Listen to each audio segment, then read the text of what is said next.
Just watching it. Yeah, that one have to be a little wide.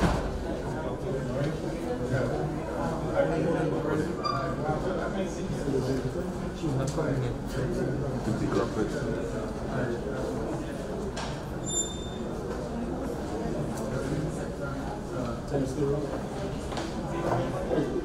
And you have to fix some. Oh no, yeah. That white wood.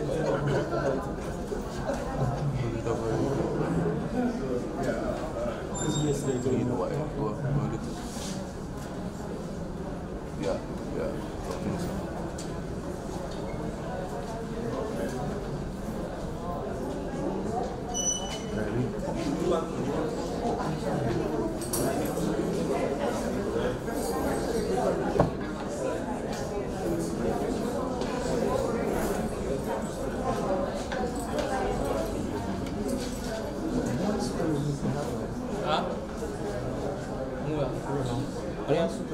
Maybe. Also, he wasn't upstairs with them. He wasn't upstairs with them. No, he was coming there. He was upstairs. So there's upstairs then? The others were upstairs. Bring out. In his office. Each of them have an office upstairs in the PM and the other Which? But you can't.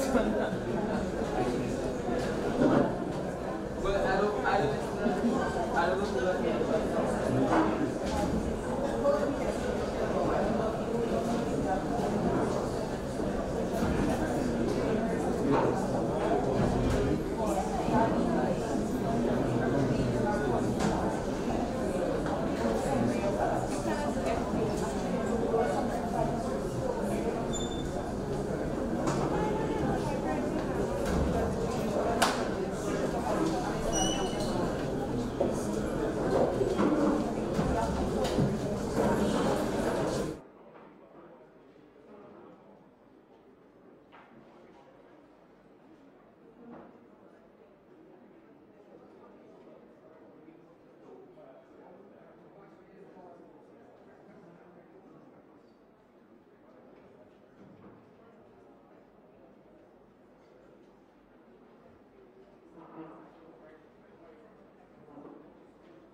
Almighty God, who, in thy infinite wisdom and providential goodness, has appointed the offices of rulers and councils for the welfare of society and the just government of man.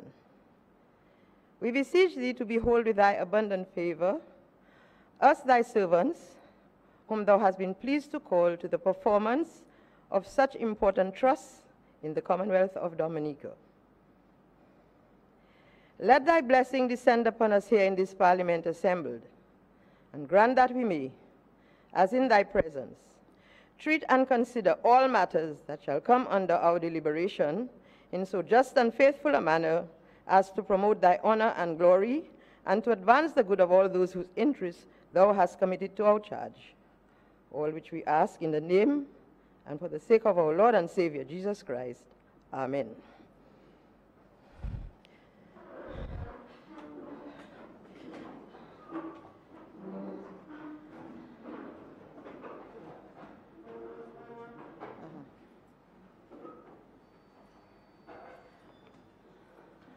Good morning. I see somebody on his feet, but I won't entertain him at all because I'm going to make an announcement and I want members to listen carefully.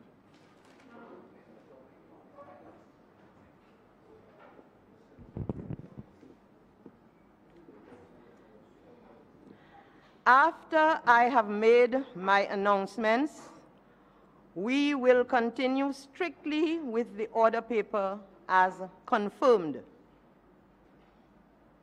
For clarification and emphasis, I am going to read certain standing orders. I will start with Standing Order 82.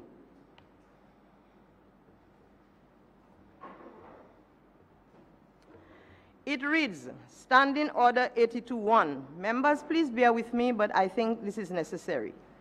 Strangers shall be admitted to debates in the House under such rules as the Speaker may make from time to time for that purpose. Standing Order 82-2. If at any sitting of the House, any member shall move that strangers withdraw, the Speaker shall forthwith put the question that strangers do withdraw without permitting any debate or amendment. 3, that's 82-3, the Speaker may, whenever he, in my case it's she, thinks fit, order the withdrawal of strangers from any part of the chamber and its precincts, and may order the doors of the chamber to be closed. I am reading from the standing orders, and any member of the House, and to those persons listening in, this was Standing Order 82-1, 2, and 3. And there's a 4-2. Standing Order 82-4 reads, strangers shall withdraw from the chamber and its precincts when called upon to do so by the Speaker. Just to recap, it means that any member, as well as the Speaker, may move the issue as to whether strangers continue to be there, come in at all, etc. Then we have Standing 82 itself, 83, which I want to bring to the attention of the House. Standing Order 83 reads, the Speaker may grant a general permission to the representative of any journal to attend the sittings of the House under such rules as he, and it's not the stranger or the journalist, it would be the Speaker that he's referring to, may make from time to time for that purpose. If such rules are contravened, such permission may be revoked. I'll read again. The Speaker may grant a general permission to the representative of any journal to attend the sittings of the House under such rule as he, between brackets, the Speaker, may make from time to time for that purpose. If such rules are contravened, such permission may be revoked. I now wish to draw to the House's attention Standing Order 86. Subject to the provisions of paragraph 1 of Standing Order 87,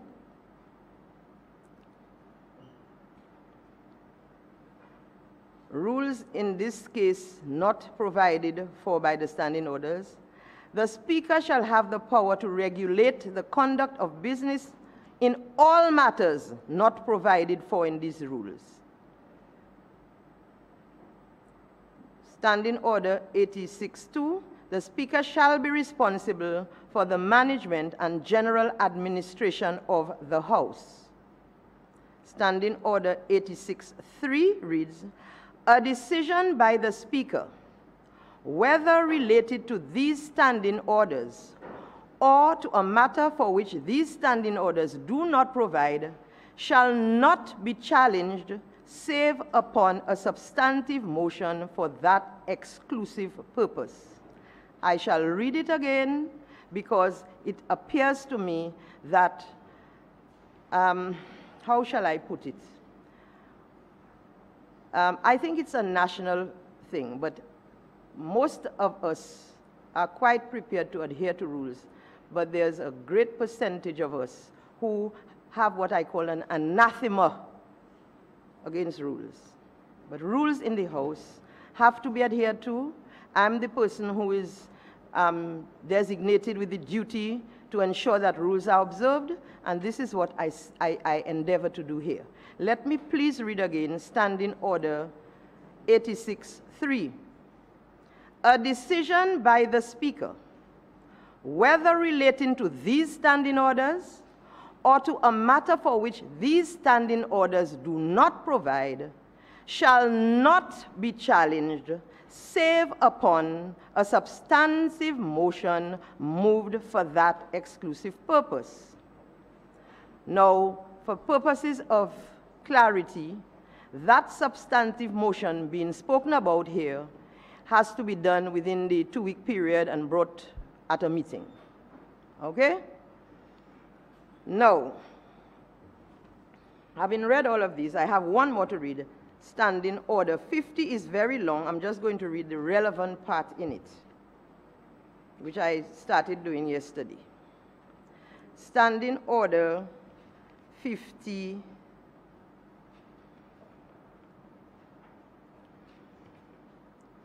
Three,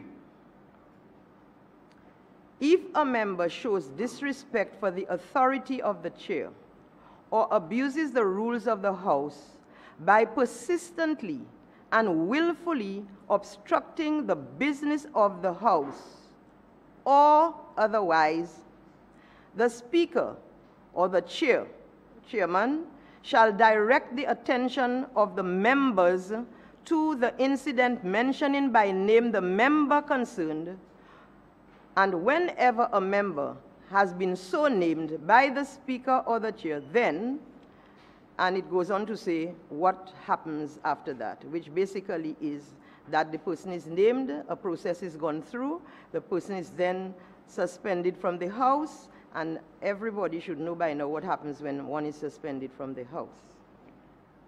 Now, I want to go over yesterday's disturbance. And I wish to remind the members and persons listening that on Thursday last week, packages were dispatched to all members of the House concerning matters for the House sitting. This package contained the order paper, minutes of the last meeting, the estimates, and other relevant documents. Now, I will admit that the last meeting of the House was unusual. And so, I guess members would have made it certain that they read those minutes, flagged whatever they thought necessary to bring to the House's attention that was either wrongly put or irrelevant. After all, the minutes are sent 6 days in advance by the rules so that members can check all these things. Now, what happened on the day? The first thing that happens is we had, and I presume members have their order paper. At 3, adoption of the order paper. It went before the House. It was approved. We suspended the sitting. We went on to where we reached confirmation of minutes. And the Honourable Prime Minister stood up and said that he was asking, he moved a motion to confirm the minutes of the meeting of the House of the days in question. No one stood up. Next item on the order paper, announcements by Speaker. The Speaker gave announcements. No one stood up. Then comes presentation of papers, and one member bobs up and insists that, oh, he wants to go back to the confirmation of minutes. I cannot allow that.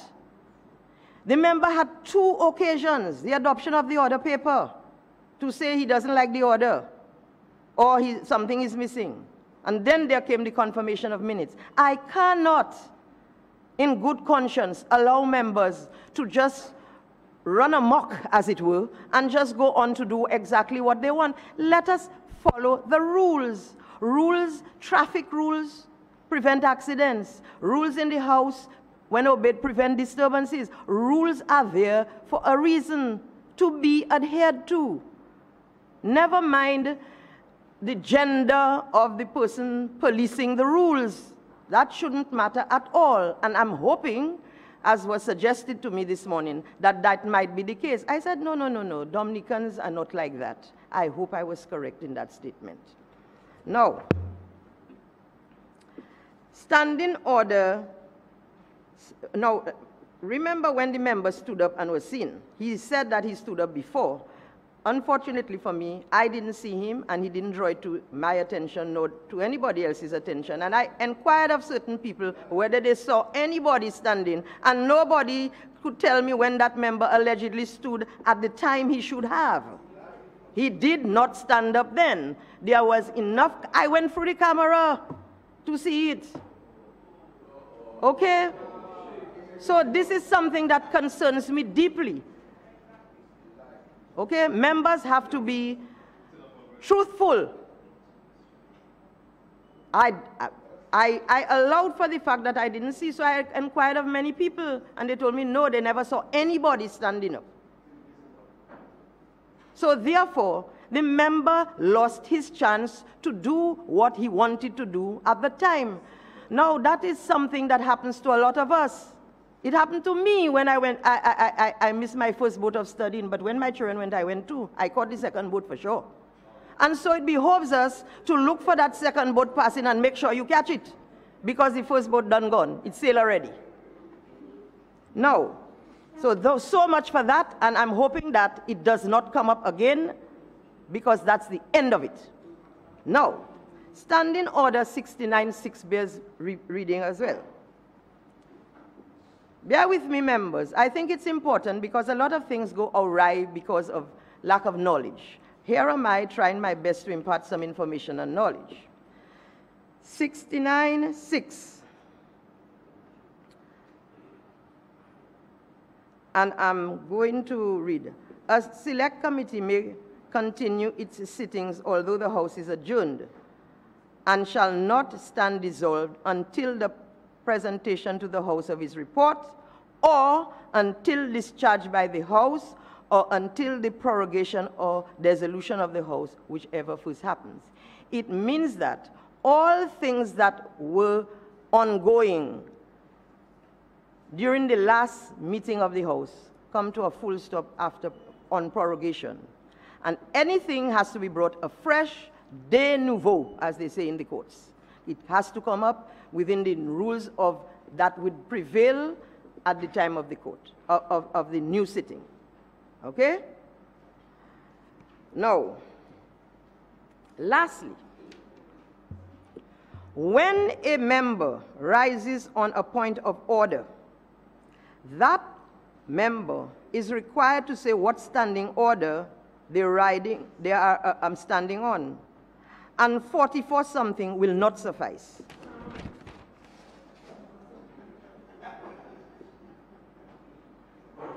Members have to get serious about matters in this House. I am here to ensure that all that needs to be done and the rules are followed.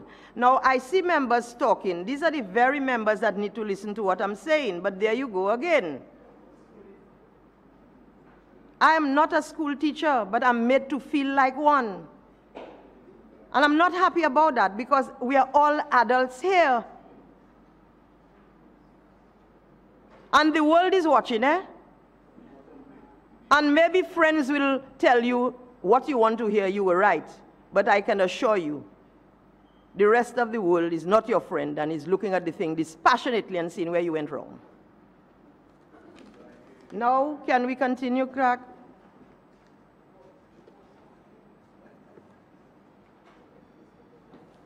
Day 2 of the budget meeting.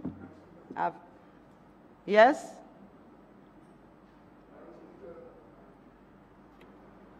I listened to you attentively.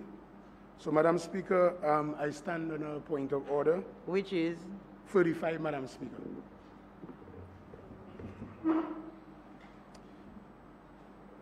Yes. Madam Speaker, it says that a motion directly concerning the privileges of the House shall take precedence of all other public business, Madam Speaker. Yes, which is the... Madam Speaker, one moment.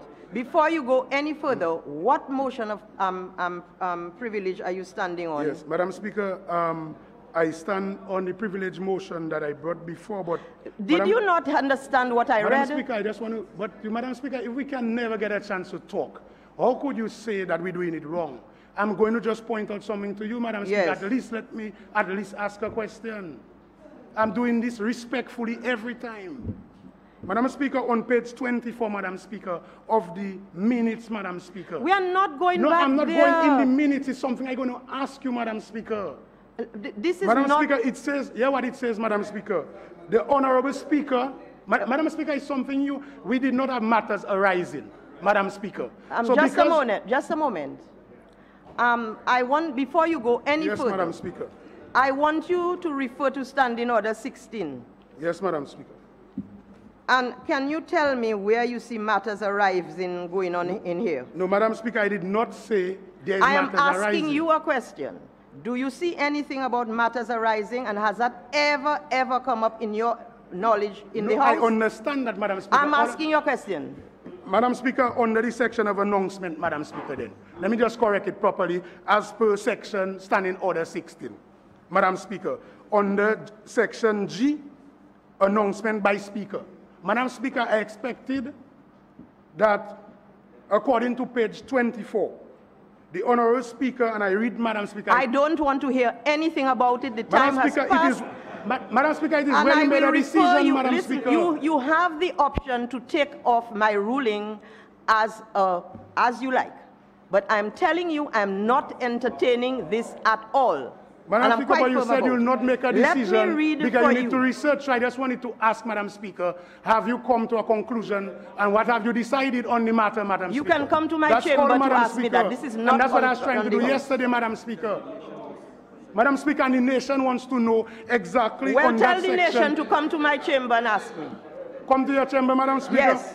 Okay. So, Madam Speaker, it's just that I wanted to do yesterday. Just ask you what is your decision as per page 24 of the minutes, Madam Speaker. That's all. You know... So yesterday I didn't want to cause any trouble. I just wanted to ask you just wanted to make a little trouble. What is the decision, Madam Speaker, on the privilege motion that I brought? I am going to read again for you. So that's all, Madam Speaker. And I do that respectfully, Madam Speaker. Standing Order 86. I really don't know, you know. I really don't know about grown-ups getting on like little children like that. I really don't know. Okay? And I'm going to read Standing Order 86 again. Standing Order 86.3. A decision by the Speaker, whether relating to these standing orders or to a matter for which these standing orders do not provide, shall not be challenged, save upon a substantive motion for that exclusive purpose. And I am telling you, I have made a decision, and this is the rule that applies. And can we move on? Honourable Prime Minister, please. Well, once it doesn't haunt me and it just hunts me, that's fine. Madam Speaker, I move for the suspension of Rule 41(6). I'm not hearing you. I don't know if the mic... Sorry. I'm turning off mine. Madam Speaker, I move for the suspension of Rule 41(6) so that the leader of the opposition have the same time taken by the Minister of Finance in his reply to the budget. Ministers will be permitted to speak for 1 hour and the other members 30 minutes as provided in the rules.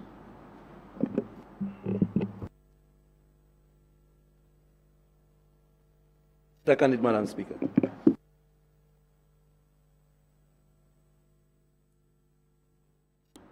It has been moved and seconded that Rule 41(6) be suspended so that the leader of the opposition be permitted to have the same time taken by the Minister for Finance for his reply to the budget.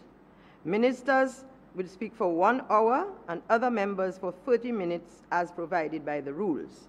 Those in favor? Those against? The ayes have it. I now have to advise the leader of the opposition that the Honourable Prime Minister spoke for 1 hour and 56 minutes, and that is the time which is now allocated to him. And then I need to remind the member, the leader of the opposition, that the same rules which apply to normal debate apply here. I don't know if I need to spell it out, but I will leave it like this for now. Can the leader of the oppositions? Okay.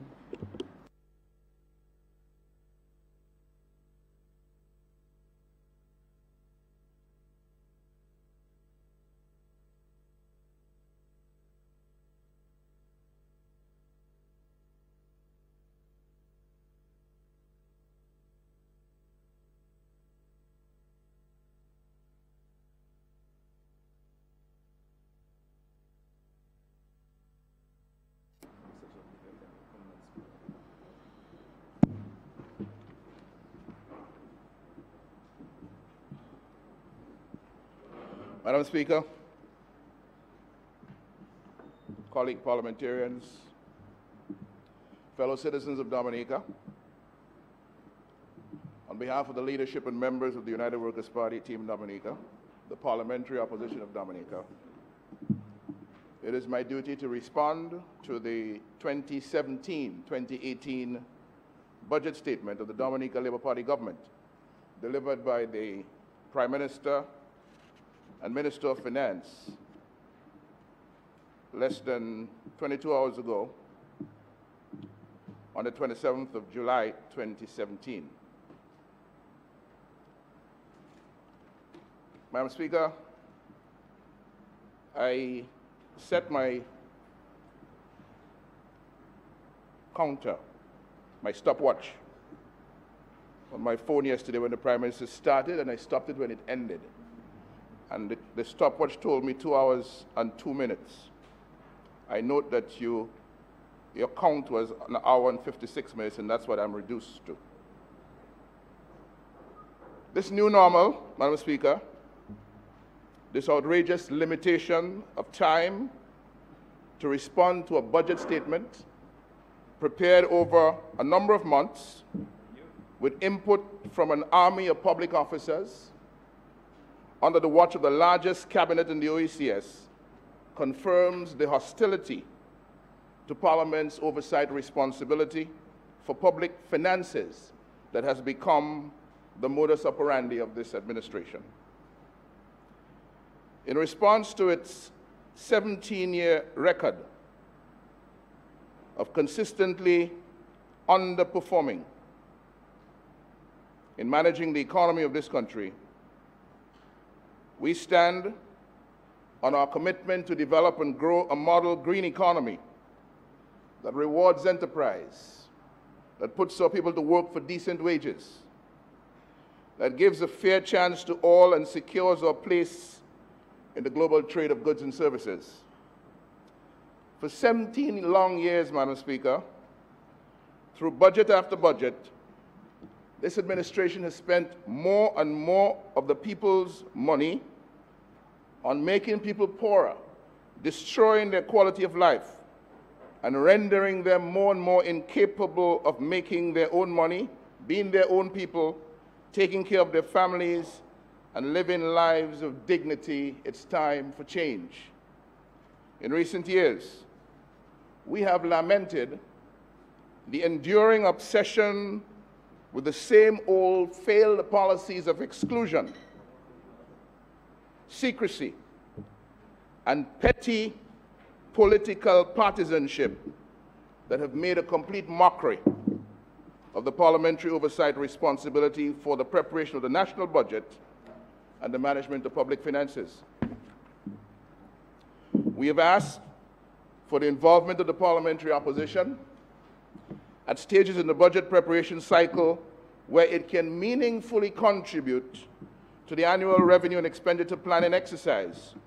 We have been ignored, except for that one occasion when we were disrespectfully invited today for tomorrow to listen to a panel of ruling party supporters in a so-called consultation on funding economic activities. We declined the participation in the blatant partisan charade designed by the $100,000 per month US-based spin doctors to score cheap political points. In 2015, in 2016, the budget response of the parliamentary opposition went to great lengths to demonstrate why the budgets of those years and the budgets of the 14 previous years lacked credibility. We made the case that these Labour Party budgets are not products of an effectively anchored bipartisan parliamentary mechanism to decide on and fund the growth and development priorities of Dominica.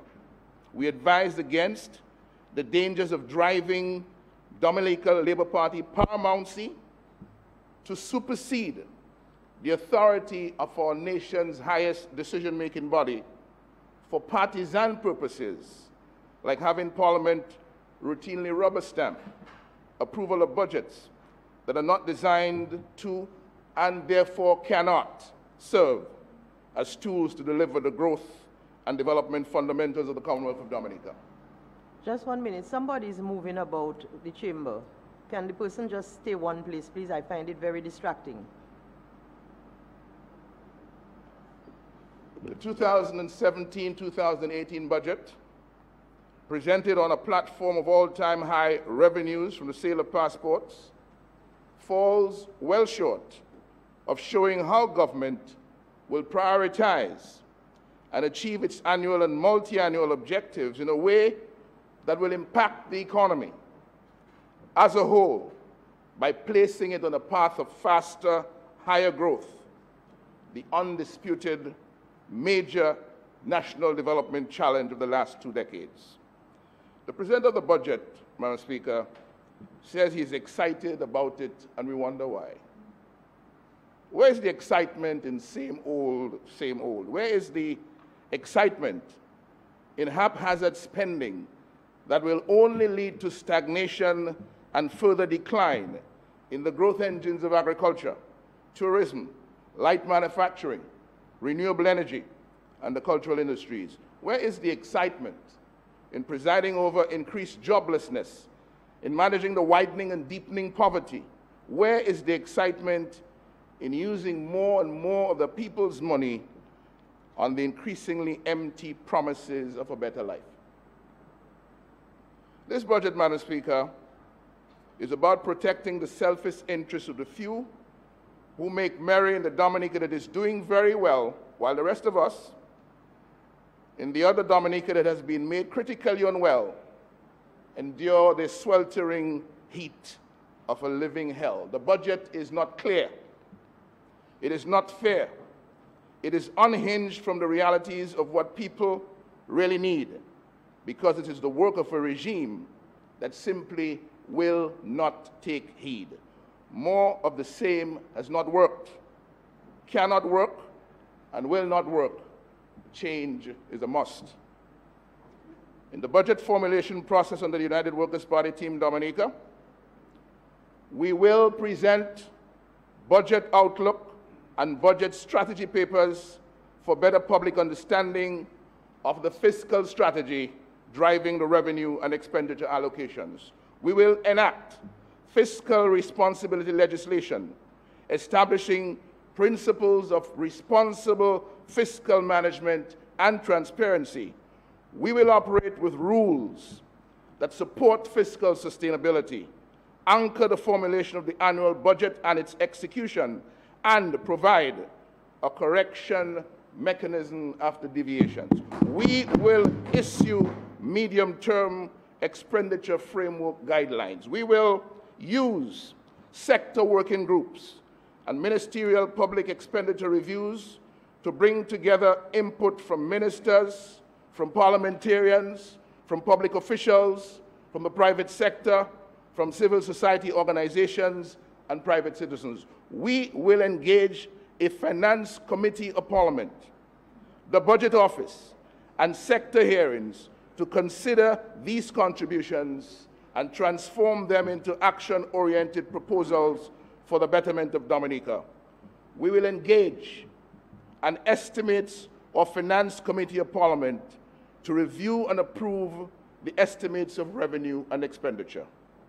We will restrict the use of contingency warrants used to authorize unbudgeted spending and include in the budget a contingency reserve for unforeseen or emergency spending. We will improve the capital budgeting process with the introduction of a performance budgeting program across all government departments by linking budget allocations to economic and social priorities and enacting results-based budgeting.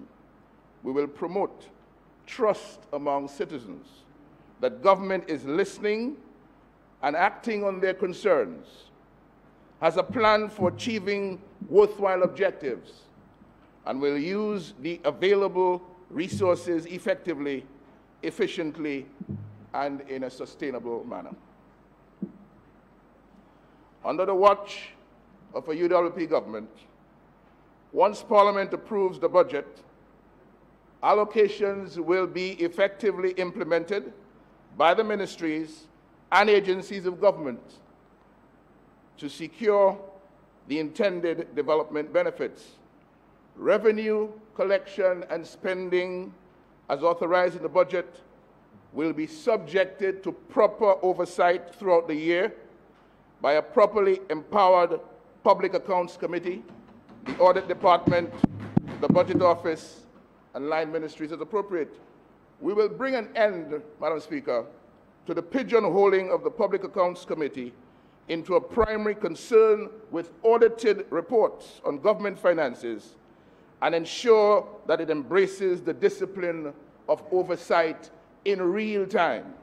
We will amend the relevant standing orders of this House to ensure that the work of this important standing committee of Parliament is no longer exclusively dependent on reports from the Director of Audit, which are usually backlogged 3 to 4 years.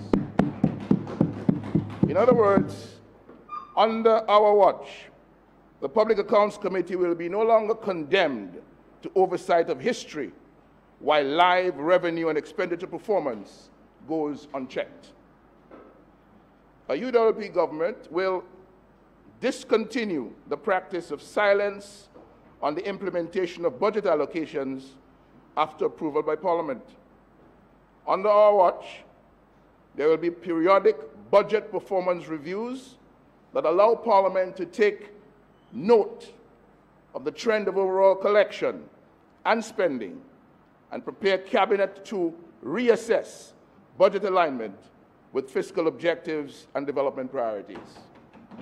We will have budget execution reports, including in-year and audited year-end reports designed to yield useful improvement messages on performance and value for money.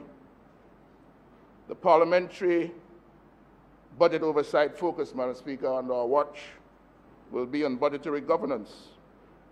The processes, the laws, the structures and institutions that ensure the budgeting system effectively meets these requirements.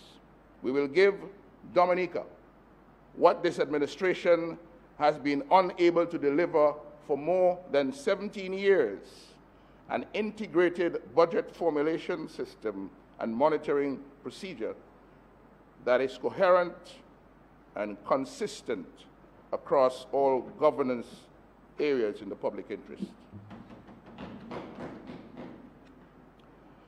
Madam Speaker, after 17 years of ignoring the necessity of good, transparent and accountable governance, it is finally admitted in the budget statement of yesterday that, quote, our transformation requires a new mode of governance, governance that is more consultative and able to quickly identify challenges and solutions, end of quote. This so-called new mode of governance, however, described in the context of our democratic traditions and aspirations, begins with elections with integrity. Free and fair elections that honestly and accurately reflect the free will of the people in the choice of a government of the people, by the people, for the people. A government whose members accept that in democracies, the people elect government, the people monitor government, the people question government, the people criticize government, the people praise government, the people counsel government, and the people change government without let and without hindrance. The fact of unfair elections has been confirmed by the Commonwealth Observer Mission following the December 24th general elections in Dominica. The mission concluded that the election was not fair because of, quote, the lack of balance and in some cases lack of professionalism of the media, the absence of campaign finance regulations, and the resultant lack of transparency on financing, coupled with the exponentially increased expense associated with campaigning. Multiple instances of cheating and bribery, including the transportation of electors to the island to vote, and the apparent abuses of incumbency, including a lack of impartiality in the provision of public services, end of quote. Since 2005, Madam Speaker, the United Workers' Party has been advocating for electoral reform along the lines of improvement recommendations in post-election reports from the Chief Elections Officer, from the observer missions, from the CARICOM and the OAS. The Electoral Commission, Madam Speaker, acting in its own deliberate judgment, decided to pursue much-needed reform of the electoral process in order to effectively protect it from undue influence, from bribery, voter fraud, and corrupt election practices. Since that decision by the Independent Electoral Commission, as mandated by the Constitution, the Commission has conducted 2 general elections in 2009 and 2014. Under the same electoral system it determined is in need of reform. There has been growing public concern, Madam Speaker, over the failure to implement the reforms, especially given the abuses and corrupt practices that have been observed in the last few general elections, especially the violations of voter eligibility, bribery, and treating as per the provisions in our existing laws. On this occasion of the budget presentation of 2017-2018, we are again requesting urgent action and adequate funding to complete the process of electoral reform that the Commission decided on in the public interest more than 6 years ago. And we are opposed, completely opposed, to the reform agenda of the Dominica Labour Party government, as made known to us in a recent sitting of the Parliament, which seeks to legitimize bribery and cheating and introduce overseas registration of voters. For the avoidance of doubt, the key elements of electoral reform for free and fair elections with integrity, for which we urge adequate budgetary resources, are: 1, an accurate register of voters, meaning a total re-registration of all eligible voters on the basis of which a new register of voters will be issued. Cleaning the list of electors is a critical component of electoral reform. A bloated list that includes, despite prohibitions in law to the contrary, the names of dead people, people living outside of Dominica for over 5 years, is and will continue to be used to corrupt the voting process. The opposition believes that a total re-registration is the best way to clean the list. This has successfully been done in neighboring islands over relatively short periods of 6 months or less.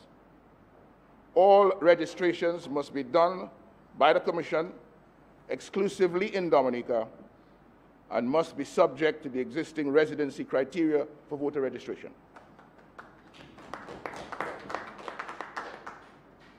Voter identification cards. We want picture ID cards for all eligible voters on the new register of voters, who will be obligated to use the cards as identification during elections. All ID cards for voting must be issued by Commission exclusively in Dominica. In terms of the rule of our election laws, we want enforcement of the provisions in our laws against bribery, against cheating, against personation, against illegal voting, and election offenses in general.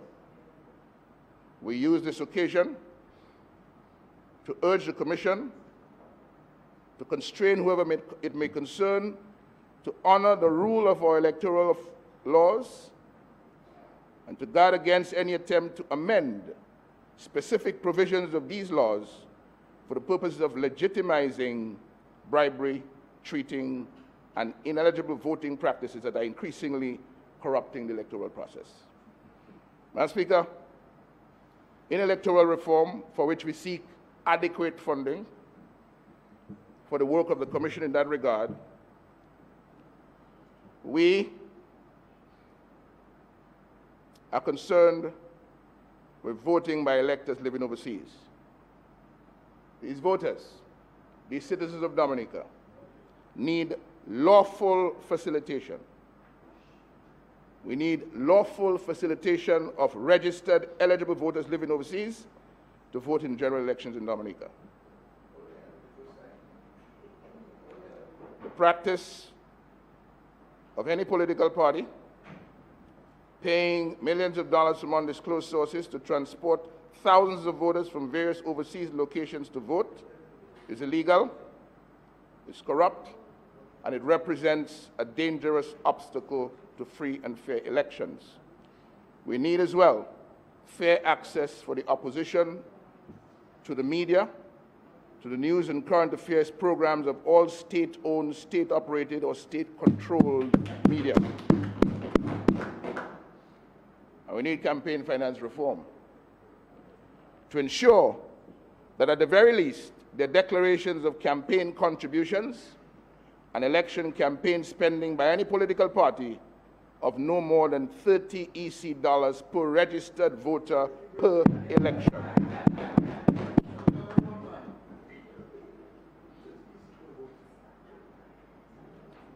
Madam Speaker, since 2005, the Dominica economy has struggled to maintain a growth rate of less than 1% on average, well below the economic performances in the rest of the region, and significantly less than the 5 to 7% required to generate sustained employment and to reduce the growing incidence of poverty on the island.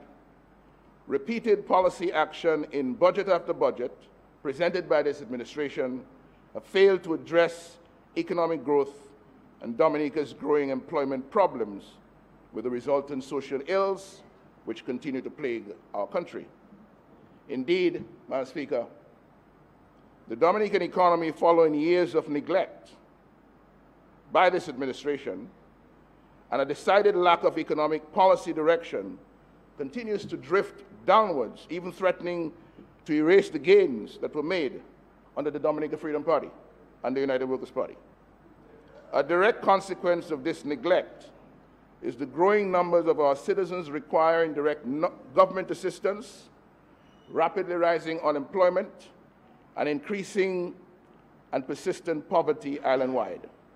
It is clear that attempts at continuing the National Employment Program, which was an election gimmick in any event, has done little to alleviate the anxiety of the hundreds of young people across this country who are unable to find meaningful and long-term employment.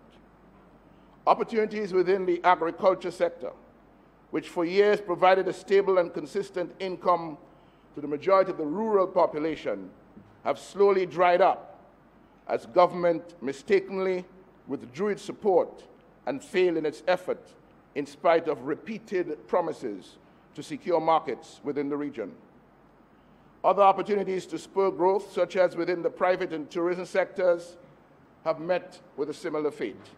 It is clear that this administration has failed spectacularly in generating growth and taking care of the well-being and economic needs of the majority of the citizens. The government's insistence on, if not passport revenue, then what, demonstrates a reckless disregard for safeguarding and improving traditional revenue streams, which are critical in maintaining the sustainability of the government revenue. The average Dominican understands that revenues from the Citizenship by Investment program are at best transitory and will someday come to an end. That is why it is more than perplexing that this government continues to fail to address revenue-generating efforts operating as though the economy is on remote control and will somehow set itself right. Through this neglect of the economy, we have witnessed the persistent decline of traditional tax revenues, and in most cases, stagnation. One does not need to understand or even appreciate economics to know that if you fail to promote growth, that ultimately your revenue streams will dry up, and with it, your ability to continue government programs and to take care of public servants and the rest of the citizenry. Not only is VAT on the decline, but so too is grant revenue, which has fallen to levels never witnessed before in this country, as our traditional friends appear to be distancing themselves from reckless spending and a failure to put economic policies to safeguard domestic revenue generation in place.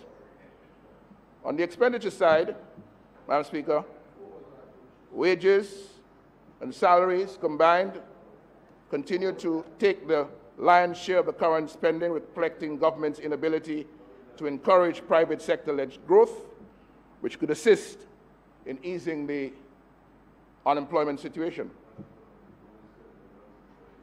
Consequently, after paying public servants, there is very little revenue left over.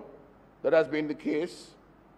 We're seeing a new situation right now with the windfall revenues of the past couple of years. The government's capital expenditure program continues to be haphazard, to lack focus, and fails to adequately address the needs of agriculture and other income-generating sectors. The majority of cases, spending has been wasteful, lacking proper oversight, and have raised serious issues of this government's procurement practices, such as issuing no-bid contracts, basically granting contracts to friends and supporters in breach of procurement laws and in breach of best practice. Part needs to be withdrawn, eh? Withdrawn. Good. But let's be clear, Madam Speaker.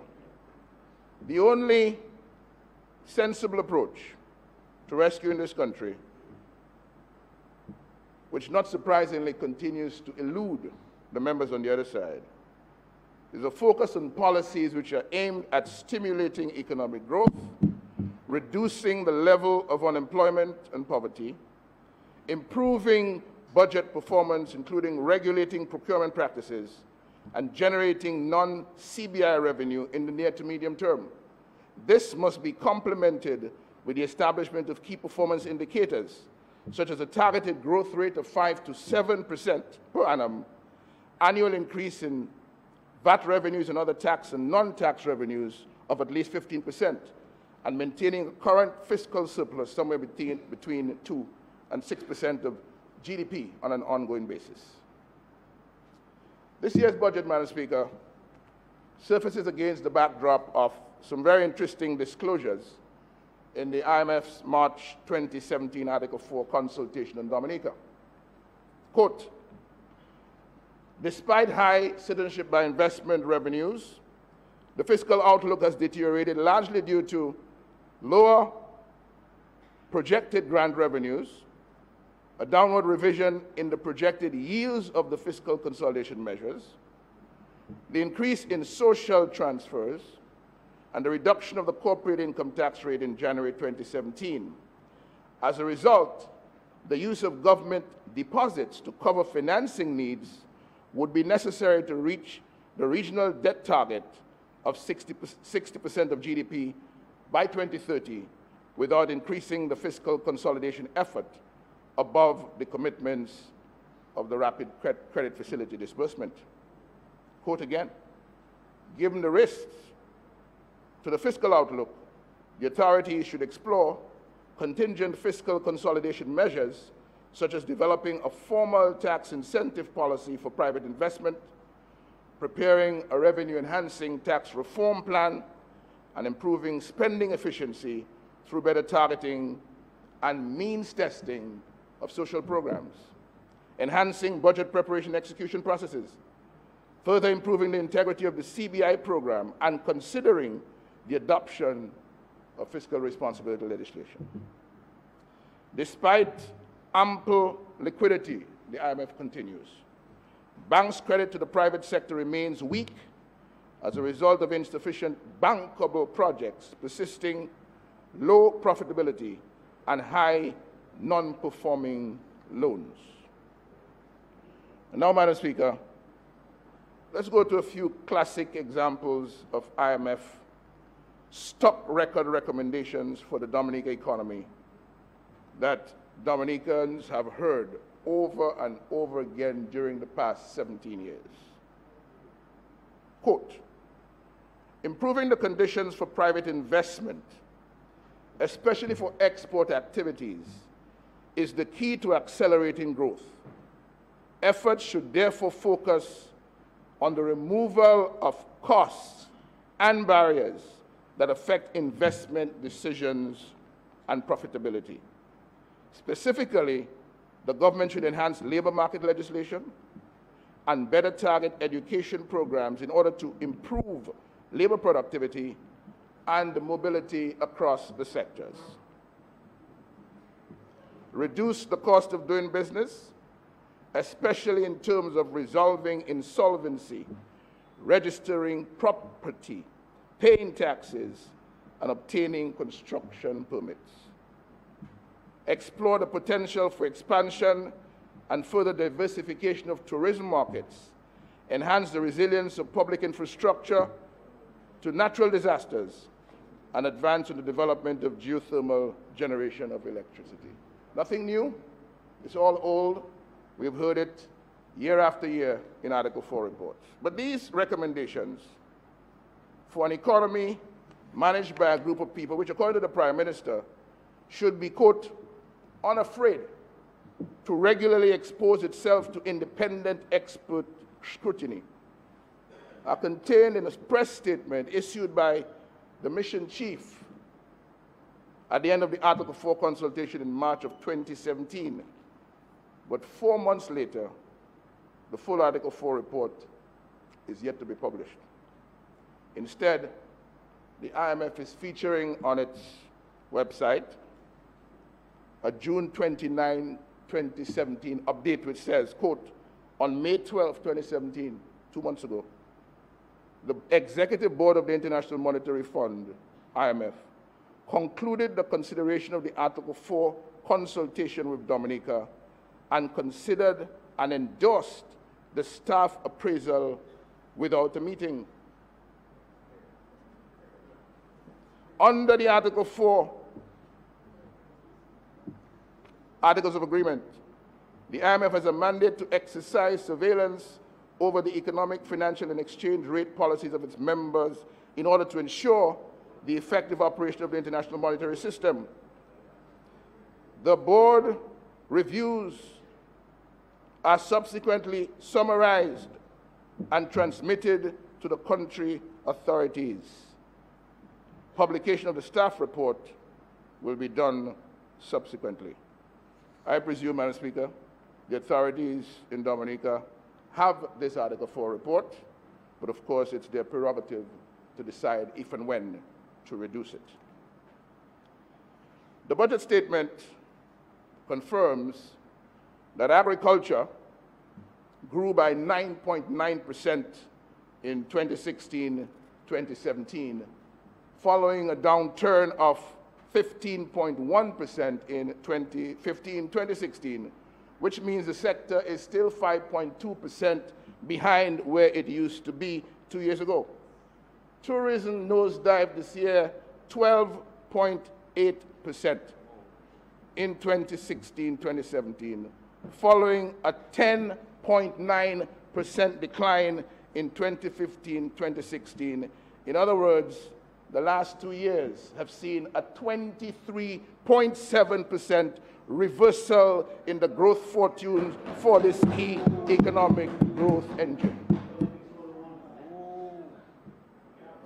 Overall, the government's revenue increased by 247 million, that's the recurrent revenue, from 635.4 million in 2015-2016 to 882.4 million in 2016-2017. While traditional tax revenues remained flat, Madam Speaker, revenues from the sale of passports moved year on year from 267.5 million to 506.9 million, an increase of 239.4 million. The revenue projection for 2017-2018 is 786.5 million, with $400 million expected to come from the sale of passports. So, Madam Speaker, government has now shifted its main revenue focus from taxes to the sale of passports, which is forecast to contribute 51% of the recurrent revenue in this financial year. Now, Madam Speaker, next month, Dominica will celebrate its 26th birthday as a player in the global passport selling industry, which has an estimated sales volume of $5 billion.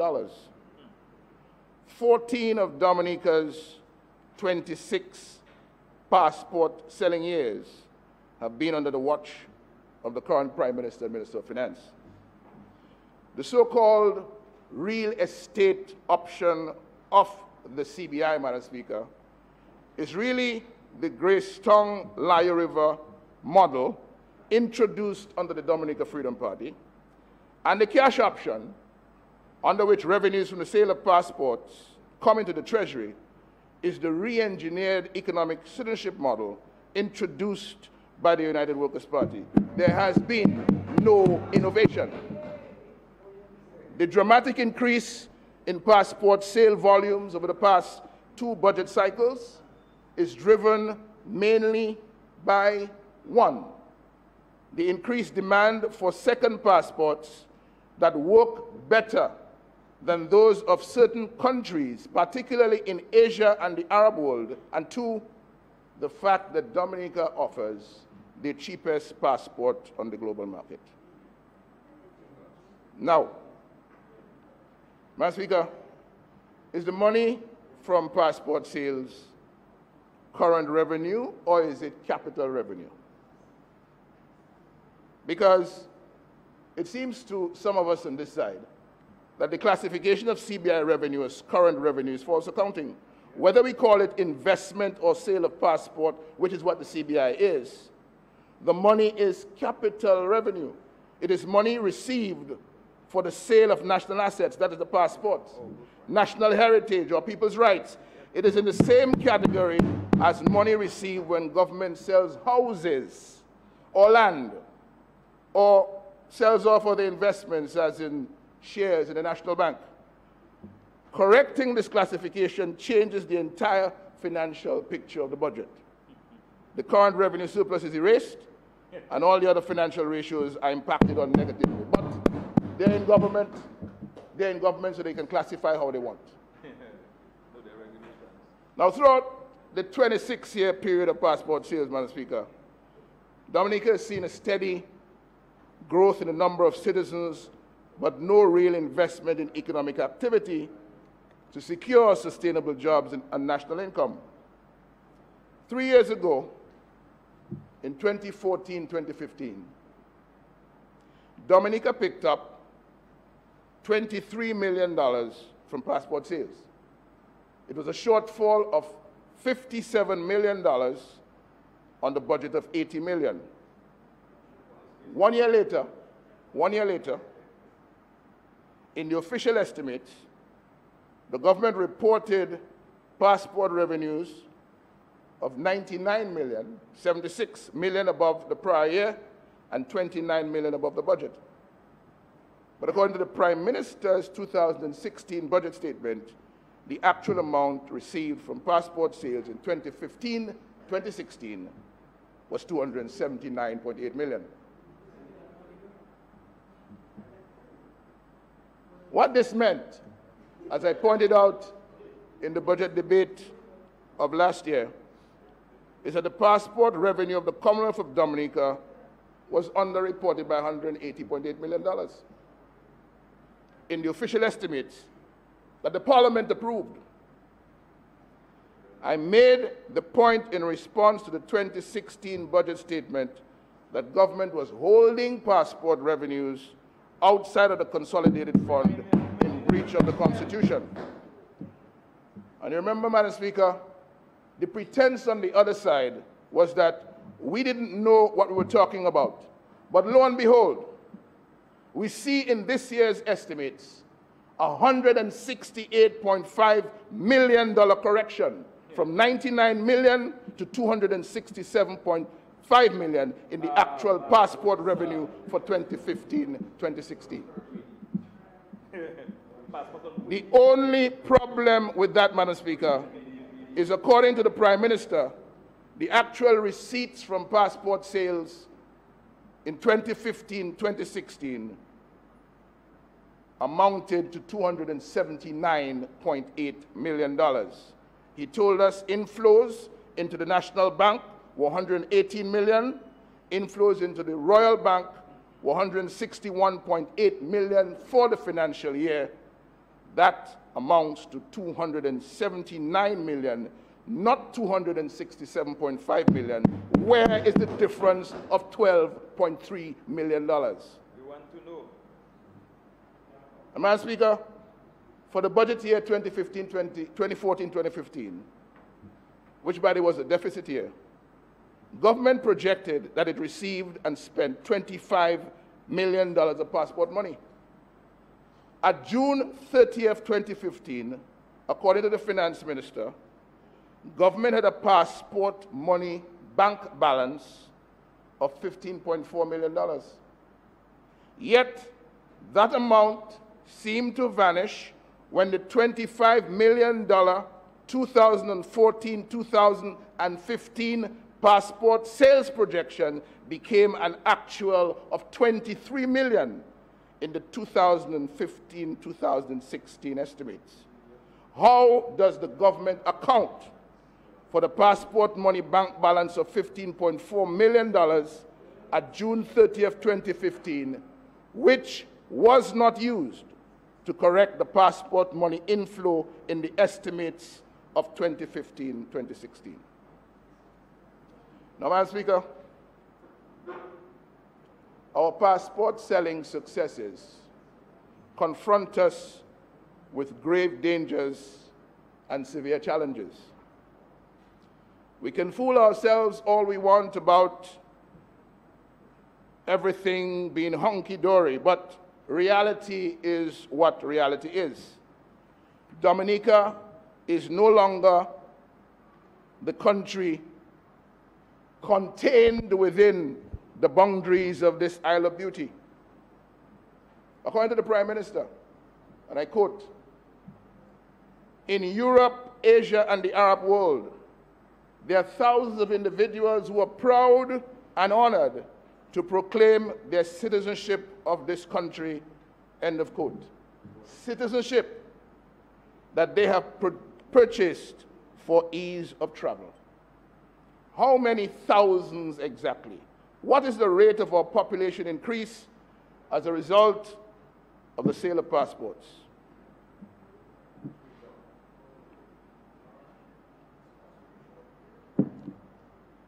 And Madam Speaker,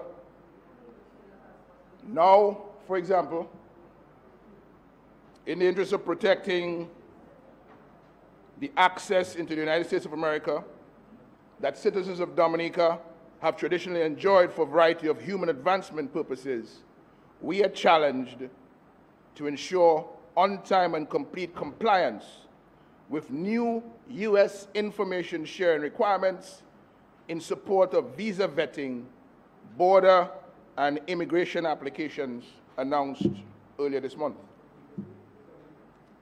Now, Madam Speaker, in light of this government's enduring practice of placing diplomatic passports in the hands of persons who end up on the wrong side of the law in their separate territories, and its increasing reliance on selling Dominican citizenship to buyers in terrorist hotspots of the world, we are concerned with Dominica's ability to comply with the new anti-terrorism protocols in general, and in particular, those requiring countries to, 1, make available information, including biographic and biometric data on individuals it knows or has reasonable grounds to believe are terrorists, including foreign terrorist fighters,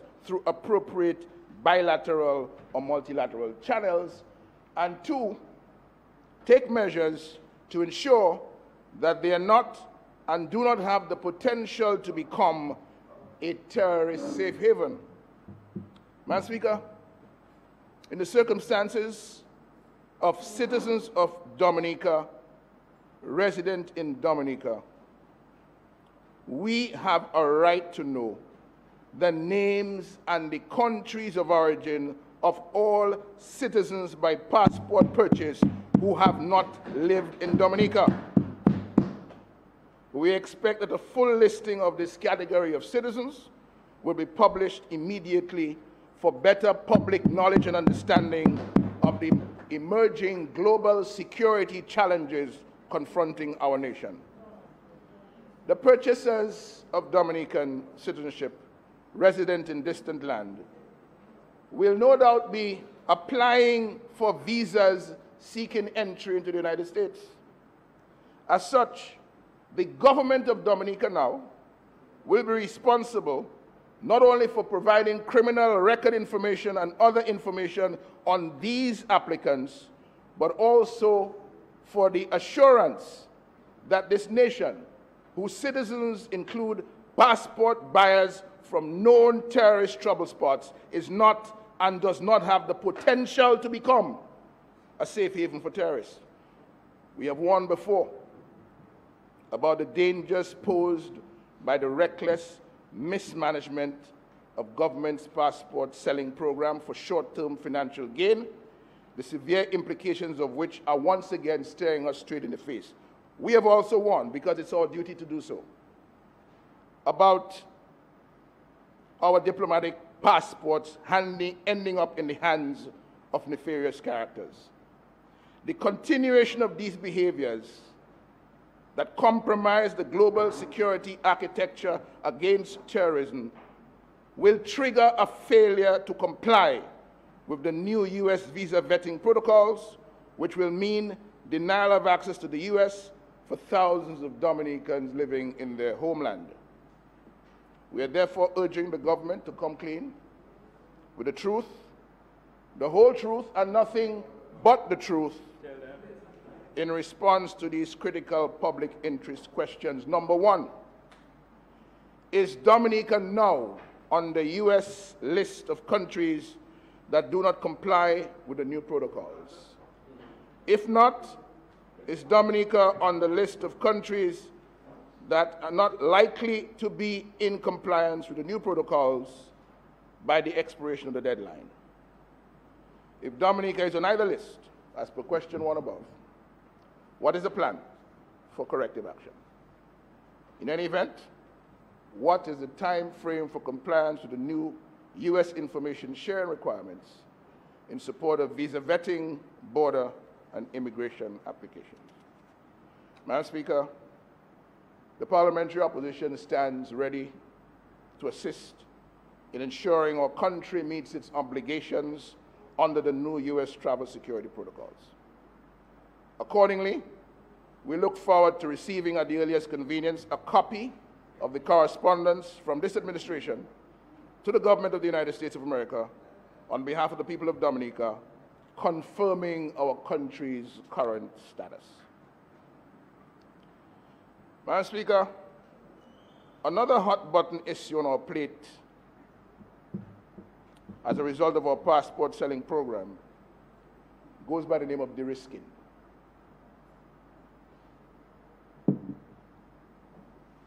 De-risking is the termination of or the restriction of business relationships to avoid risk-related money laundering and terrorist financing, according to a definition by the Financial Action Task Force, which is an independent intergovernmental body that develops and promotes policies to protect the global financial system against these threats.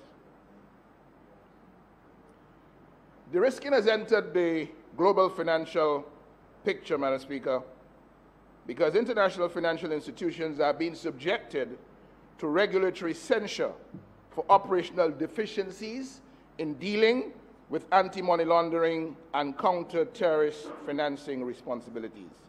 Penalties and fines have increased, and as a result, financial institutions have looked for ways to address these deficiencies. One of these ways is to terminate business relationships with certain businesses and regions considered to be high risk.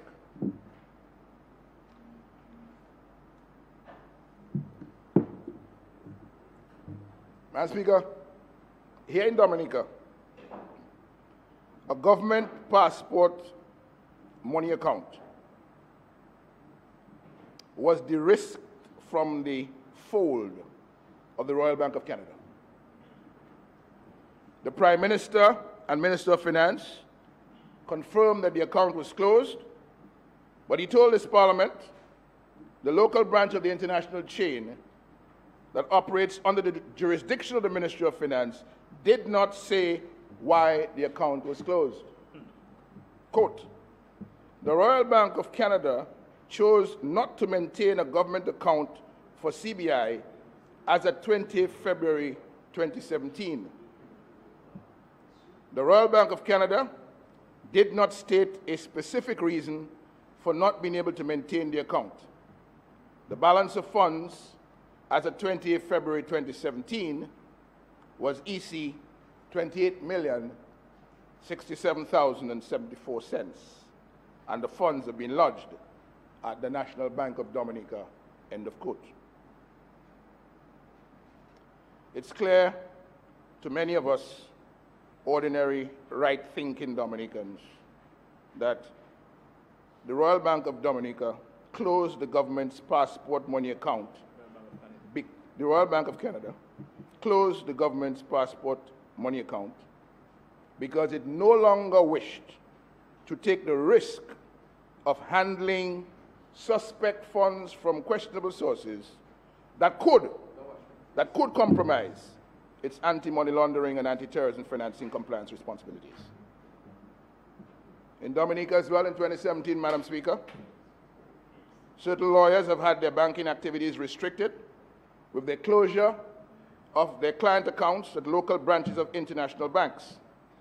There have also been disturbing public disclosures that certain high-profile lawyers may have used their client accounts to facilitate corrupt international finance transactions.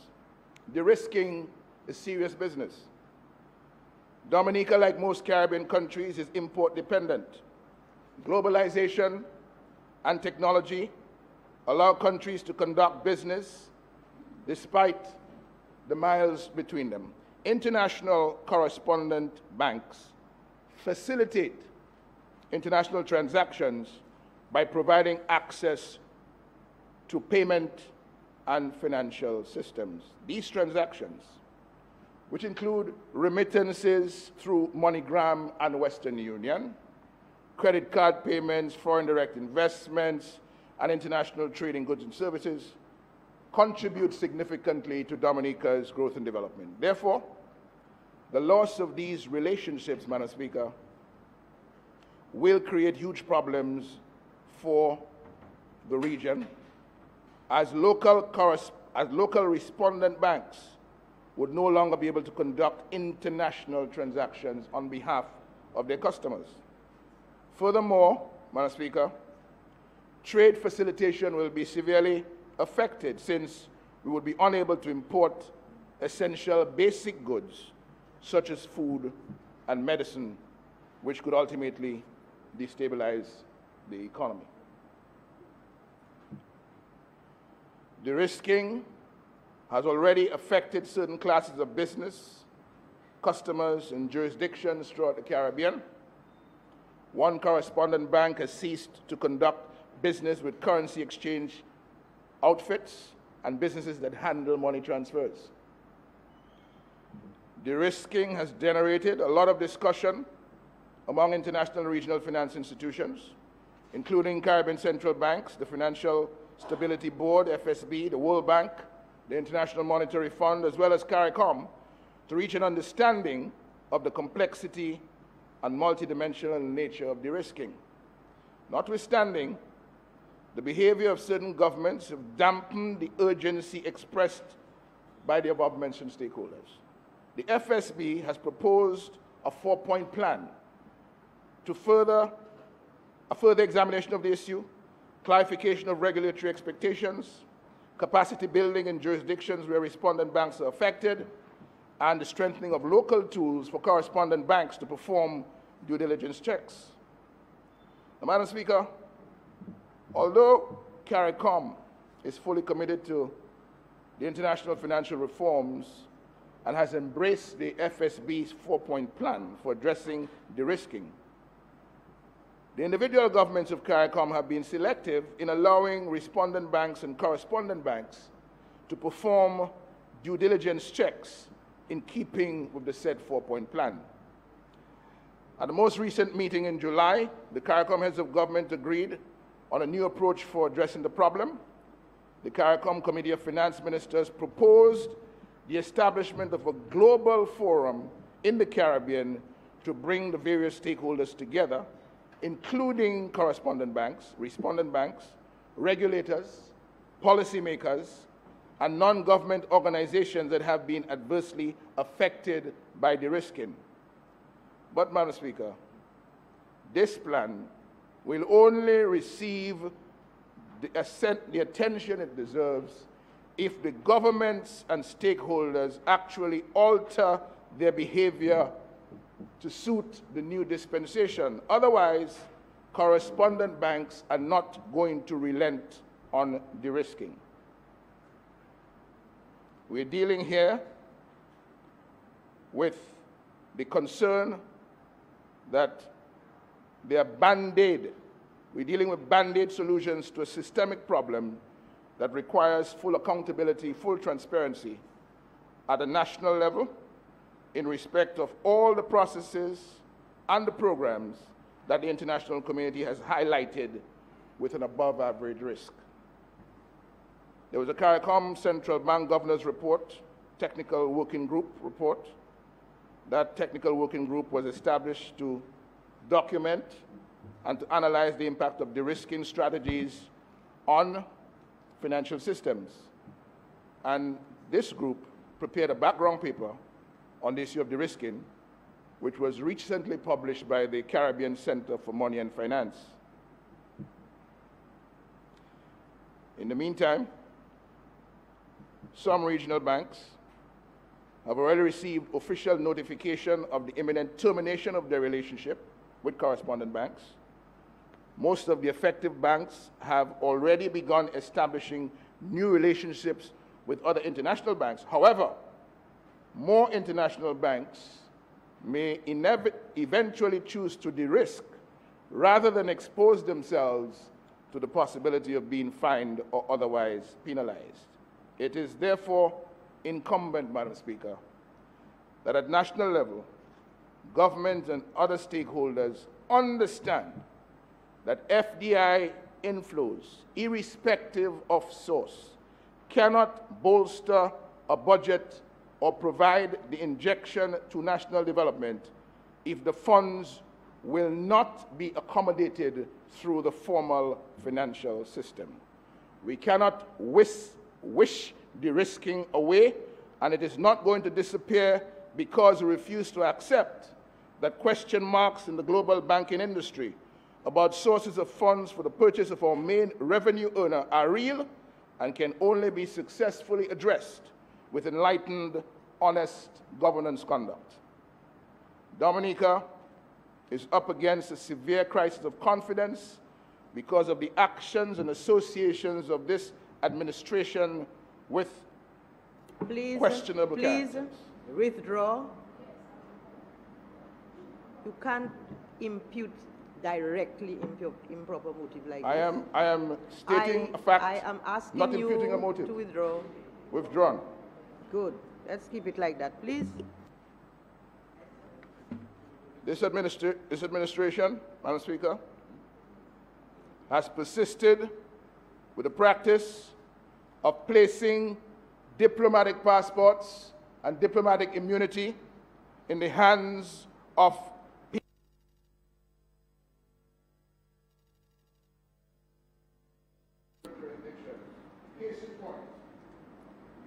The member. A list includes, Madam Speaker, but it is not limited to Alison Matuke. The member. You don't seem to be hearing me. You are imputing improper motive. Oh, it's fast.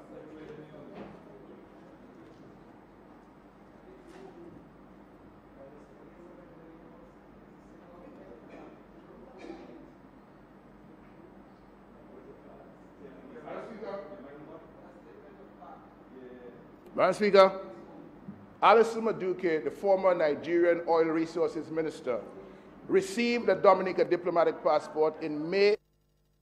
Just one moment.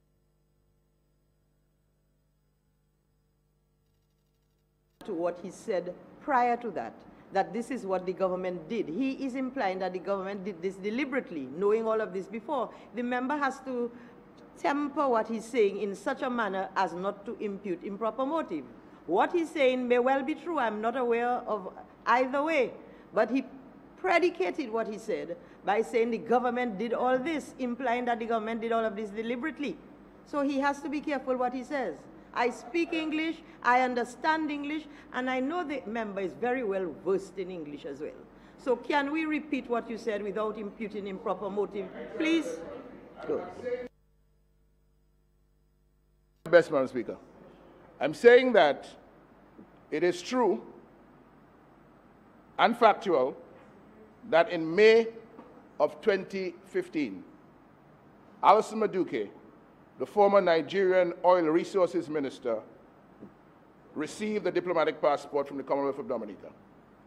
I'm also saying, Madam Speaker, it is true and factual that Alison Madueke now finds herself facing the courts in Nigeria, in England, and in the United States on charges of bribery, money laundering, and misappropriation of public money. It is also true that Francesco Corallo was the holder of a Dominica diplomatic passport, and he's now facing the court in Italy on fraud, bribery, and racketeering charges. It is also true and factual that Ali Reza Monfared is facing the court in Iran in connection with the biggest embezzlement scandal in Iranian history. He, in 2015, March of 2015, received a Dominica diplomatic passport, which we understand was subsequently revoked. And, Madam Speaker, we also have the case of NG Lapseng, convicted yesterday in New York for bribery of United Nations officials.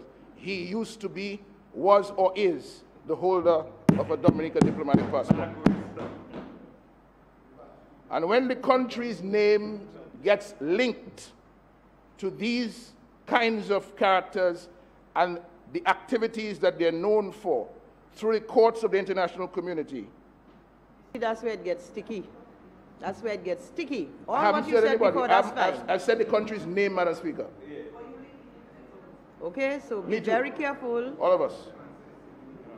Okay? And, Madam Speaker. And I'm warning the member, you know it's going to come back. Because if you say it, members will bring back history. But there you go.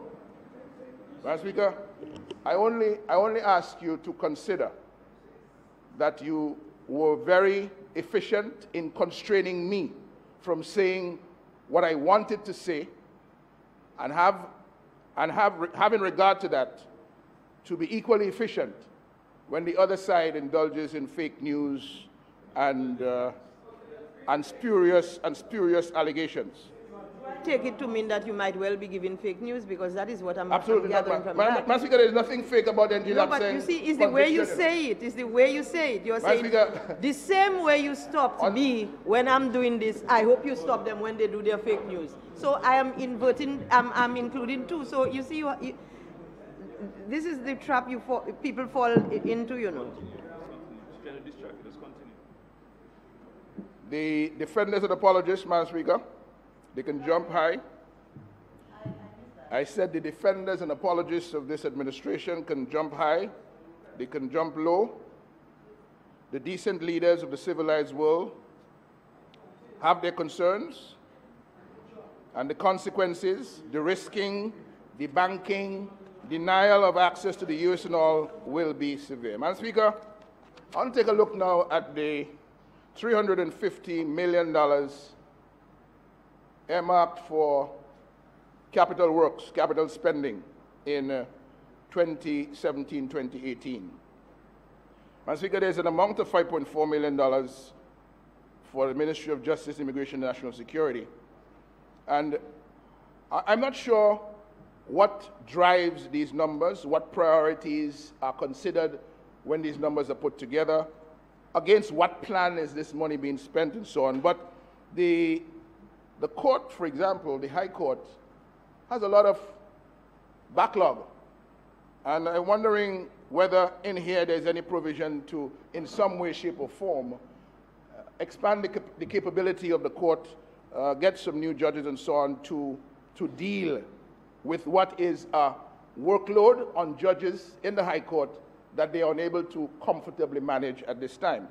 In terms of trade, energy, and employment, I see an amount here for $36.5 million. The NEP has $8 million of that, and there's a domestic geothermal plant that is supposed to cost $23 million. But yesterday, the Prime Minister went to great lengths to outline a funding package for geothermal, and as he was going through it, I was adding, I came close to $130 million that had been put aside for this geothermal initiative. And I'm wondering, we've had so many stops and starts where that is concerned. And I'm sure the Minister of Trade, Energy and Employment will address it at length in his presentation. But it doesn't give us any level of comfort to hear all these numbers being thrown out again, because the government has money, so they throw in money after different things. But in terms of what the expectations are, in terms of what the delivery is going to be, no one knows. We have an amount of $5 million, the public support program in the Prime Minister's office. This happens again and again every year, where the Prime Minister comes as though he's learning nothing about a program that is dear to his heart. He puts $5 million, and then it ends up through supplementary appropriations to be double that. So, for example, the revised estimate for this year, for 2016-2017, is $11.5 million, but he's budgeting down again to $5 million. And I'm wondering, Madam Speaker, if a time comes when consideration is entered into as to whether we're making progress with the number of people year on year that are forced to depend more and more on handouts for the government. How can we say the economy is doing well and people are finding employment, people are doing well for themselves, when every year, more and more, the level of dependency on handouts from ministers increases?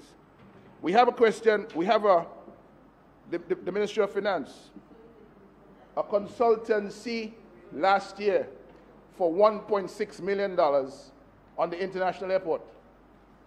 But yesterday the Prime Minister told us he set up a fund. He's put $10 million of CBI money in it to capitalize it, and then he's going to put $5 million every year. But I'm every month. And then I'm asking myself, but what did you learn from the $1.6 million study? $1.6 million, a consultancy was done on an international airport for $1.6 million.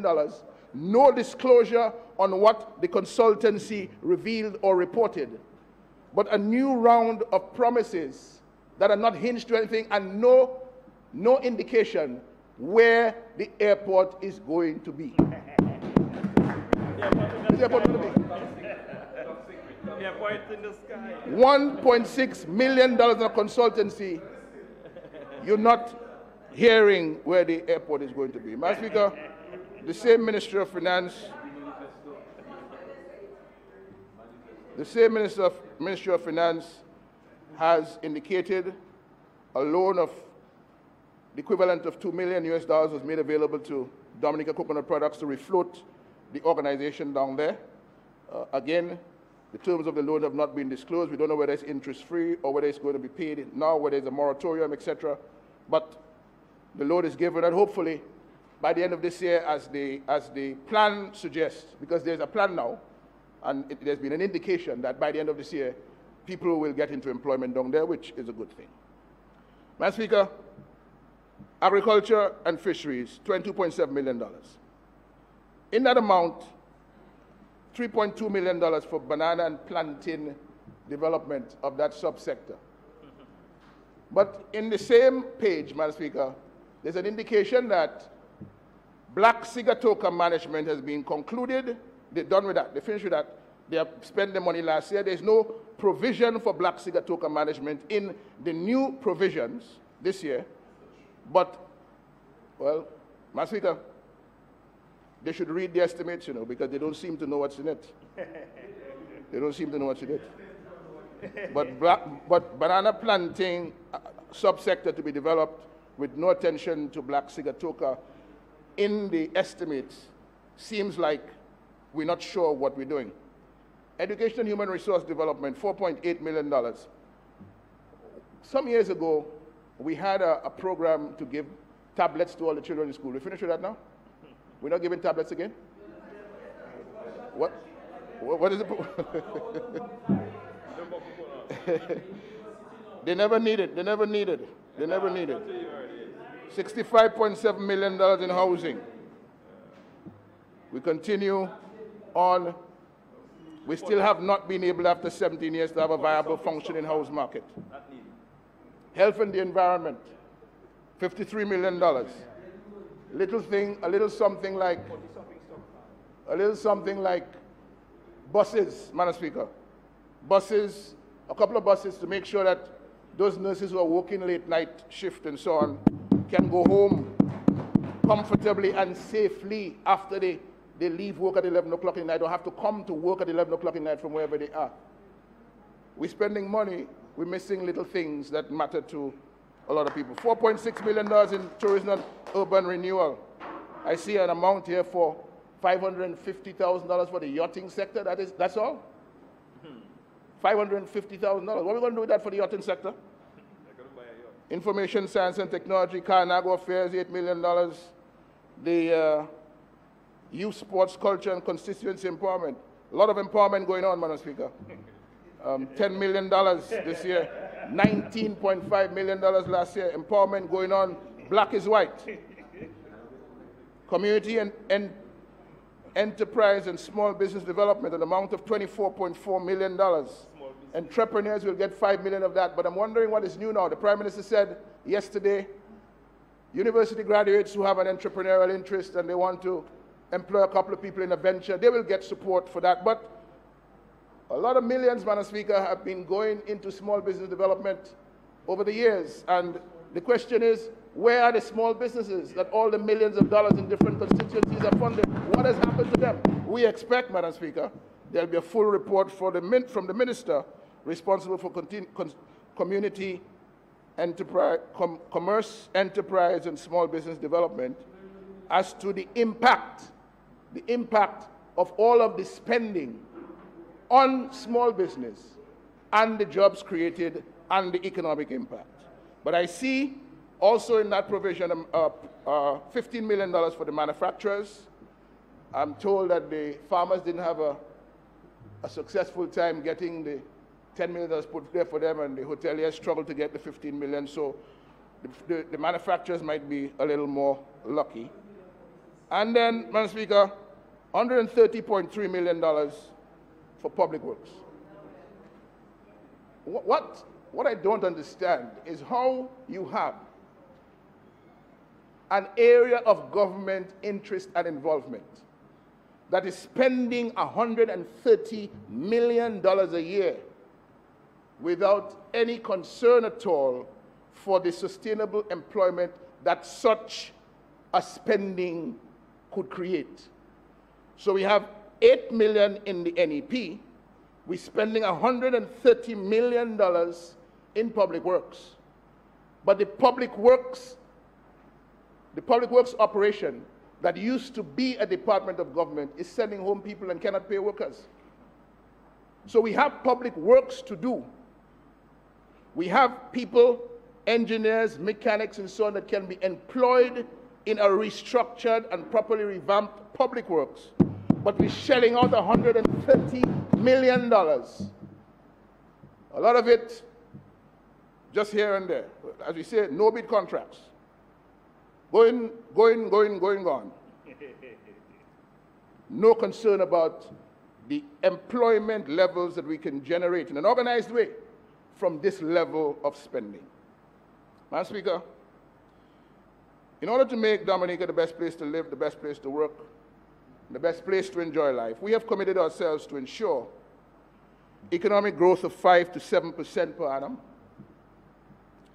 10,000 new jobs in 5 years, a top 25 global ranking for ease of doing business within 3 years, renewable energy self-sufficiency within 3 years, an international airport within 7 years, a high-speed ferry service within 2 years. What do you mean how? Aren't you guys putting the money together? We will spend the money for you. Put it together. Every month, put $5 million. Put the $5 million put the $5 million every month. We will build the airport. Make sure you put the $5 million every month. Make sure you put the $5 million every month. We will build the airport. Okay? Madam Speaker, modernized garbage management system within 6 months, national health insurance for all within 3 years, and housing solutions for all within 3 years. Madam Speaker, the continuing inadequate economic growth performance in Dominica is due largely to, one, the government's neglect of the agriculture sector, the failure to support the tourism sector with the necessary infrastructure, lack of focus on private sector-led growth, the absence of structural reforms, and a steady decline in foreign direct investment inflows, and the whole issue of incompetence of this 17-year-old administration. Madam Speaker, our agriculture. Let me say before that, the overarching theme for the sustainability of our policies is a carefully thought out energy policy which harnesses solar, wind, and hydro to substantially reduce operating costs and seriously drive investments by the private sector within the agriculture, tourism, and other business sectors. We would suspend all geothermal development activities at this time and transfer the funding secured so far to wind and hydro projects and solar in order to make Dominica renewable energy self-sufficient within 3 years at a much lower cost and with higher levels of energy sector employment.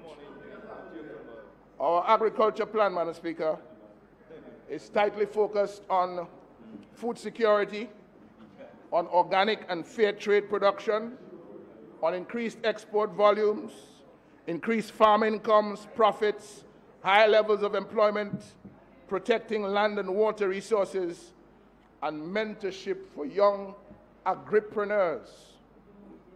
With regards to increased investments in agriculture, the 2017-2018 capital spend should be at least 50 million so that we adequately deal with irrigation systems, greenhouses, making more land available, and a comprehensive feeder road network. In addition, tax and fiscal incentives extended to the private sector to invest in agro-processing plants and other agriculture based on projects such as a chocolate factory or coffee processing plant. We will expand the sector to include the crucial essentials oil industry, livestock and dairy, and poultry industries. We will also commit more resources to the fishing sector to secure better equipment for the fishermen and to add value through canning and drying operations. Growth within the tourism sector, Madam Speaker, continues to suffer at the expense of lack of proper air and sea access, high accommodation and related costs, and reduced competitiveness compared to regional countries. We will build an international airport. We will not talk it to death and study it to death. We will build an international airport to bring long-term relief to that sector. In the short term, we will dedicate efforts to assist the hotel and other accommodation operators to address issues of access to financing and high operating costs. It is not enough to say some money has been placed in the aid bank for hoteliers to come and borrow. This approach has failed. Instead, under UWP administration, these funds will be part of a larger incentive package made available to hoteliers without increasing their debt and operating burdens. These efforts will coincide with more resources being made available for marketing the destination and to improve the appeal of World Creole Music Festival, DIFEST, Creole Jazz, etc. Initiatives in sports and health tourism will also be undertaken as part of the overall effort.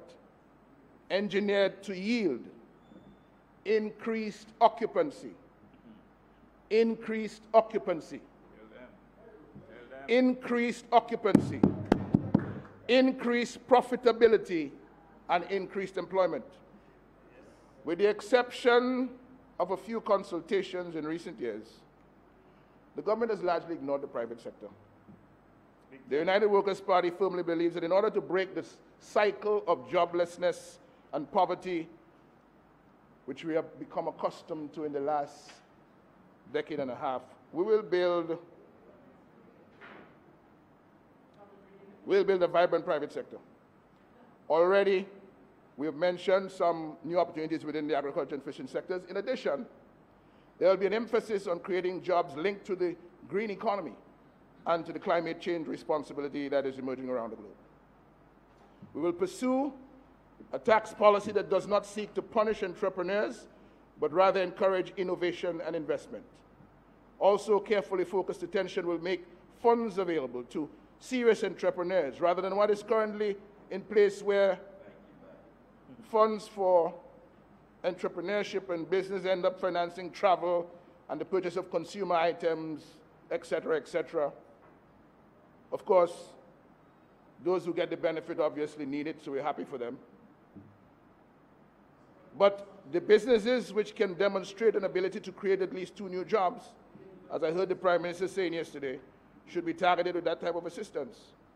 Efforts to stimulate growth and new jobs within the private sector will also encourage foreign investors in order to attract FDI inflows. To this end, we are committed to creating the enabling environment, fast-tracking structural reforms, and improving the ease of doing business in our country, through which prospective investors will play their role in helping to move our country forward. Madam Speaker, I want, what's the time check there, my brother? Huh? Check your stopwatch. Check your stopwatch. I didn't put it on, Madam Speaker. Oh, really? I didn't check the time because I thought you were going to use your stopwatch. No, I put it on. But Madam Speaker, this administration... Anyway, I have it that you have to end at something like about 12:20. 12, No, 12:24. 12:24. 12:24. Thank you, Madam Speaker. Thank you.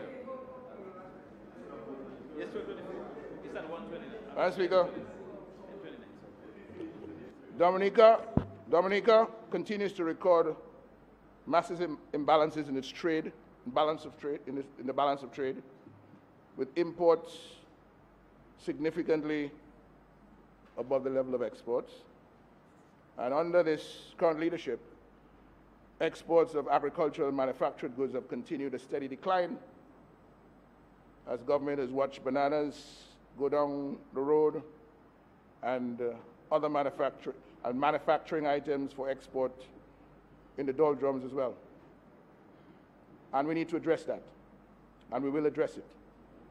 We will boost our exports to increase jobs and higher government revenue. Our goal is to double annual export volumes to reach more than $100 million, while at the same time reducing food imports, which can easily be grown locally. In order to accelerate growth of the local economy, bold new initiatives must be undertaken in order to improve local competitiveness and spur private sector investment from its current low levels. These efforts should concentrate on improving the enabling environment for business growth, easing access to financing, infrastructure development, and comprehensive land and property reform. Indeed, the cost of doing business in Dominica is still relatively high compared to other neighboring countries. That has been identified as a key impediment to private sector-led growth initiatives. Madam Speaker, among the approaches we include to improve the ease of doing business, we will streamline the administrative process for the registration and setting up of potential or new businesses. This will apply to both local and foreign-owned concerns operating within the identified priority areas for the economy.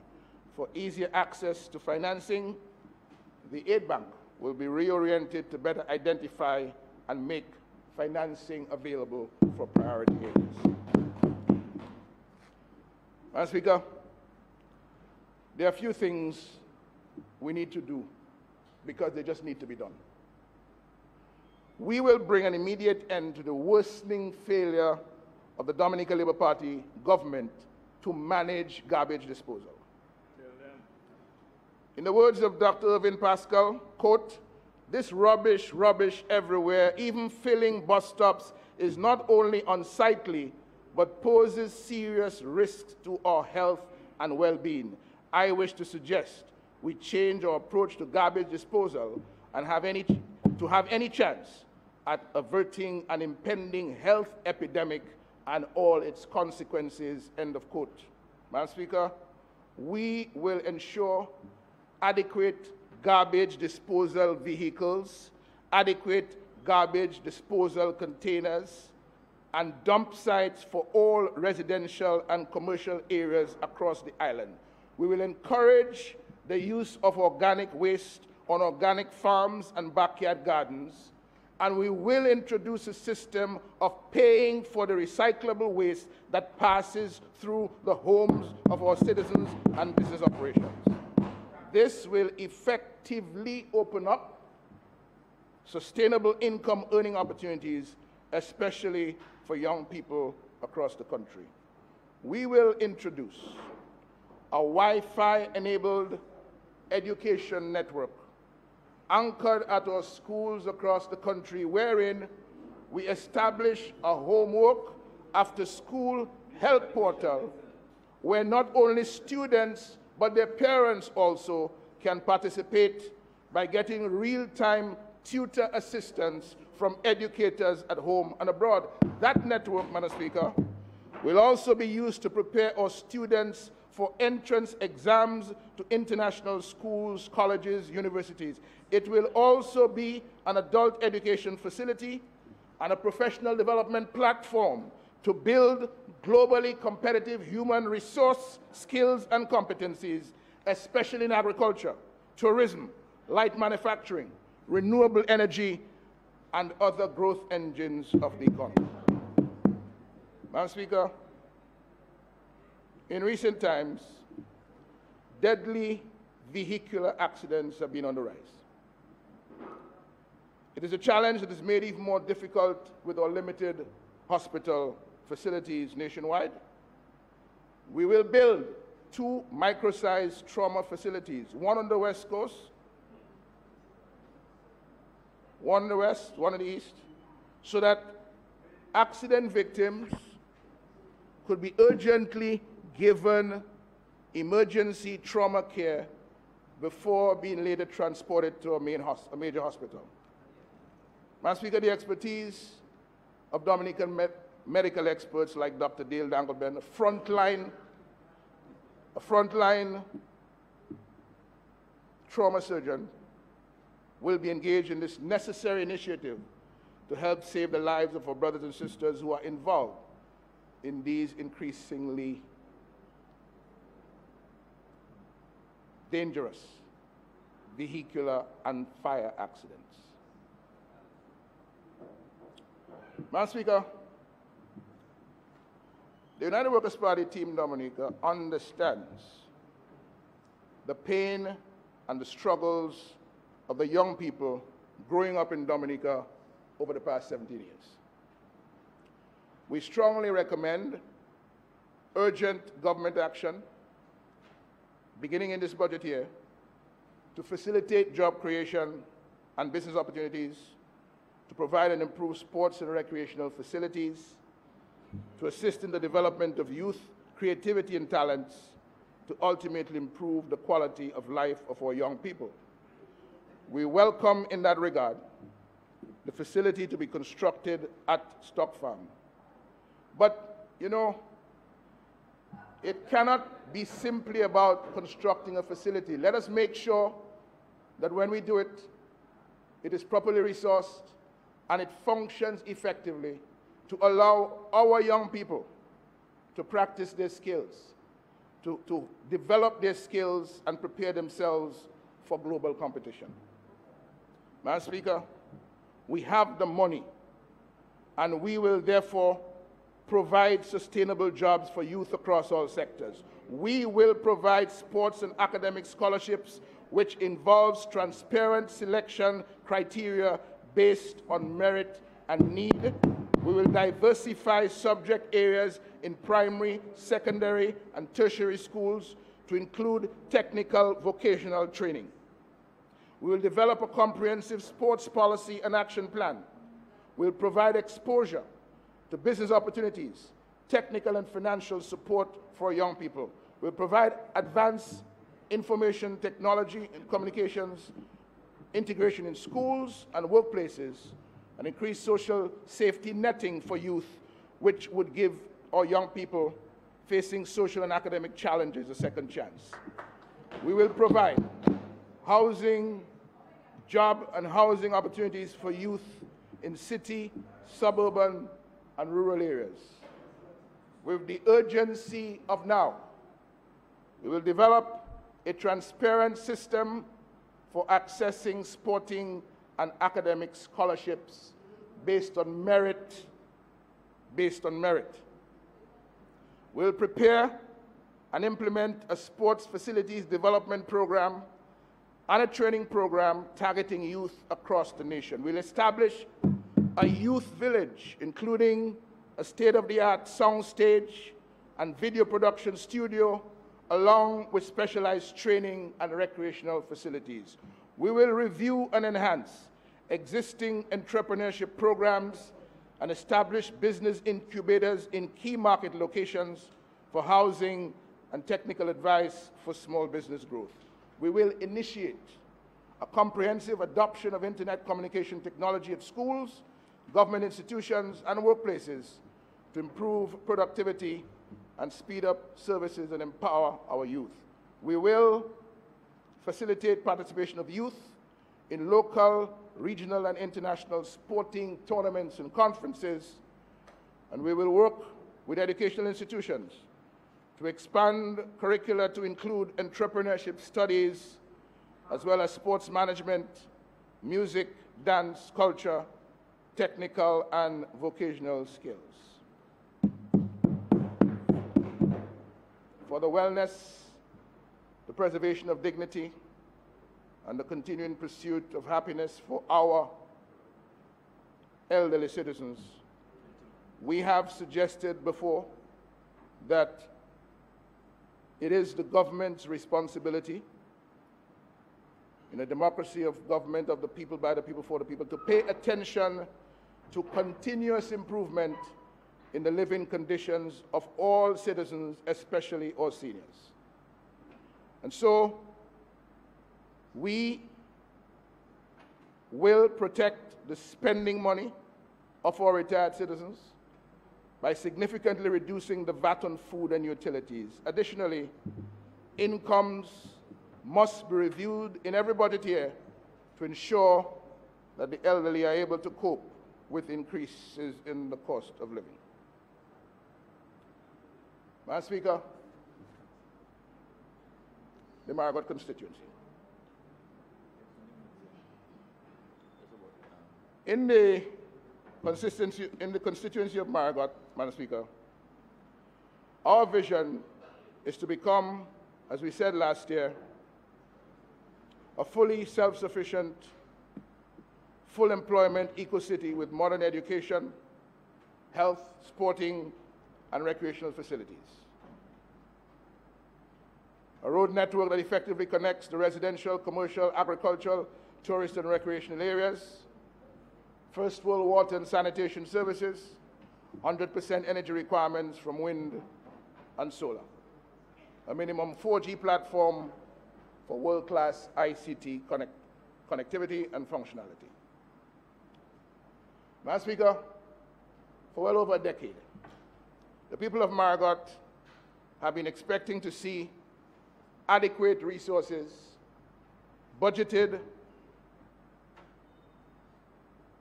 for the road network, for housing, for healthcare, for small business and village economy priorities, for one of the most progressive and productive communities in this country. Madam Speaker, a better Marigot means a better Dominica. A politically victimized Marigot means a Dominica operating below its capability for outstanding, sustainable growth and development. Madam Speaker, we are now hearing that even a land use plan for the Greater Marigot area, funded with World Bank money and assigned to a Grenadian consultant, is being frustrated by a certain minister claiming that Cabinet did not approve the project. The member. Of course, Madam Speaker. The member, excuse me.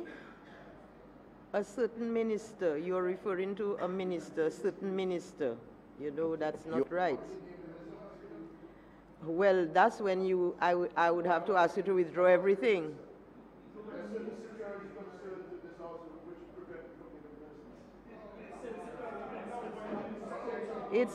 No,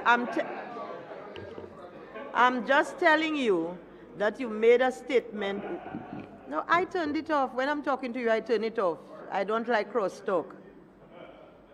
I'm telling you that by saying that a certain minister is frustrating, you're not talking about a minister in France, are you? Or in St. Lucia? So, therefore, I'm telling that you are imputing improper motive there, and that's not right. It would appear so.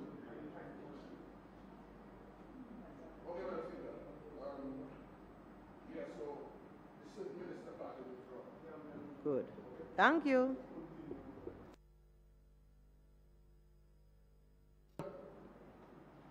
The first big issue is that the plan is for the benefit of the people of Marigot.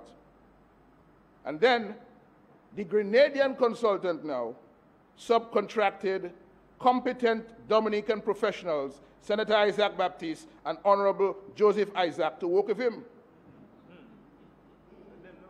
We cannot unite Dominica with hate and prejudice.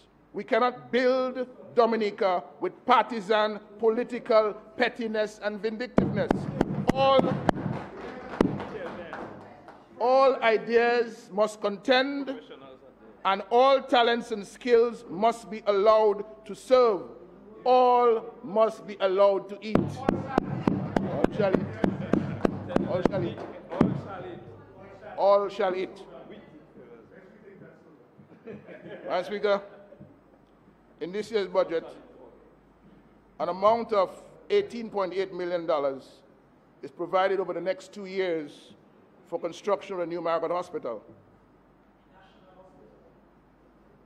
$14.1 million by way of a grant from the government and people of Mexico, and $4.8 million from local funds.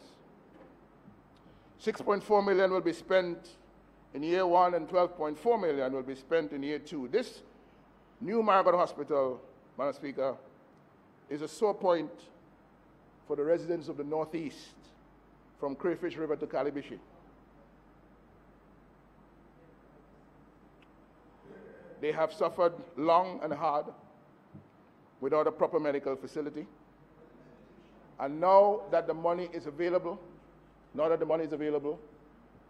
I'm sure that we will hear from the minister responsible an actual plan with times, with dates for commencement and completion. Madam Speaker, there is also an amount of $1.2 million that is budgeted this year for a health center in Marigot. The people of Marigot need work to commence on both facilities no later than December of 2017. We have been running around with these issues now for too long. Madam Speaker, in this year's budget as well, the amount of $4.9 million budgeted but not spent in the last 2 budget cycles to correct the wave overtopping problem at Melville Hall has been increased now to $20 million. We need work to commence on the resolution of this decade-old problem no later than September of 2017. Remember, this is a problem that has existed for 10 years. The people have complained about it. Representation after representation has been made about it. There have been allocations in budget after budget to fix it. No money spent. We now see the highest level of money thrown at it, and we are saying it is time for the correction work to begin. We are saying it is not unreasonable to say the work should begin by September of 2017. Madam Speaker, some years ago, citizens with long-standing interest in land in the housing area at Melville Hall were promised that land reserved for them by the Housing Division would be officially allocated. This has not happened. As a result, persons willing to build are unable to do so, and in some instances, allocations agreed to have been compromised by intervening arrangements. Again, we are asking the government and the minister responsible to give urgent attention to what has become a particularly vexing matter for a number of residents of the area. A number of persons in the constituency remain anxious about a housing revolution intervention to address their deplorable housing conditions. The playing field at Concord, Madam Speaker, needs urgent attention, and the excellent sporting facility at Lyo Park, regrettably abandoned by the government, is in desperate need of rehabilitation. We need budgeted resources for small business development in Marigot as well. And as I stand here, no, it's for St. Joseph alone. No, for him. It's for Vacas alone. It's for Paybush alone. We need these monies, Madam Speaker. It's amazing that people who spend so much time in the Parliament still don't understand what state resources mean. Yeah. They believe the state belongs to them, and because they're in government, they're the ones to spend the money on themselves and their constituents, and everybody else must gallop on. That's not the way it works. So yes, we need budgeted resources for small business development in Marigot. We need budgeted resources to rehabilitate a number of feeder roads: Barrow Tantan, Captain Bruce Windy Lodge, Michelle Road, Craig Road, Coffee Road, Tantan Pegwa Link Road. We also need budgeted resources to bring a number of village roads up to acceptable standards. The Fine Grass, Bull Hole, 6 Acres, Melville Hall Link Road. The Valley Road, the North End Road, the Overgutter Road. We need a new bridge at Mantipo. We had bridges constructed on the Nicholas-Liverpool Highway all the way up to Pegwa. And then when they got to Marigot, a bridge in the center of Marigot, which obviously needs to be replaced, was ignored. That's the Mantipo Bridge. We need a new bridge there. And we need to fix the dam bridge, and we need, what's that?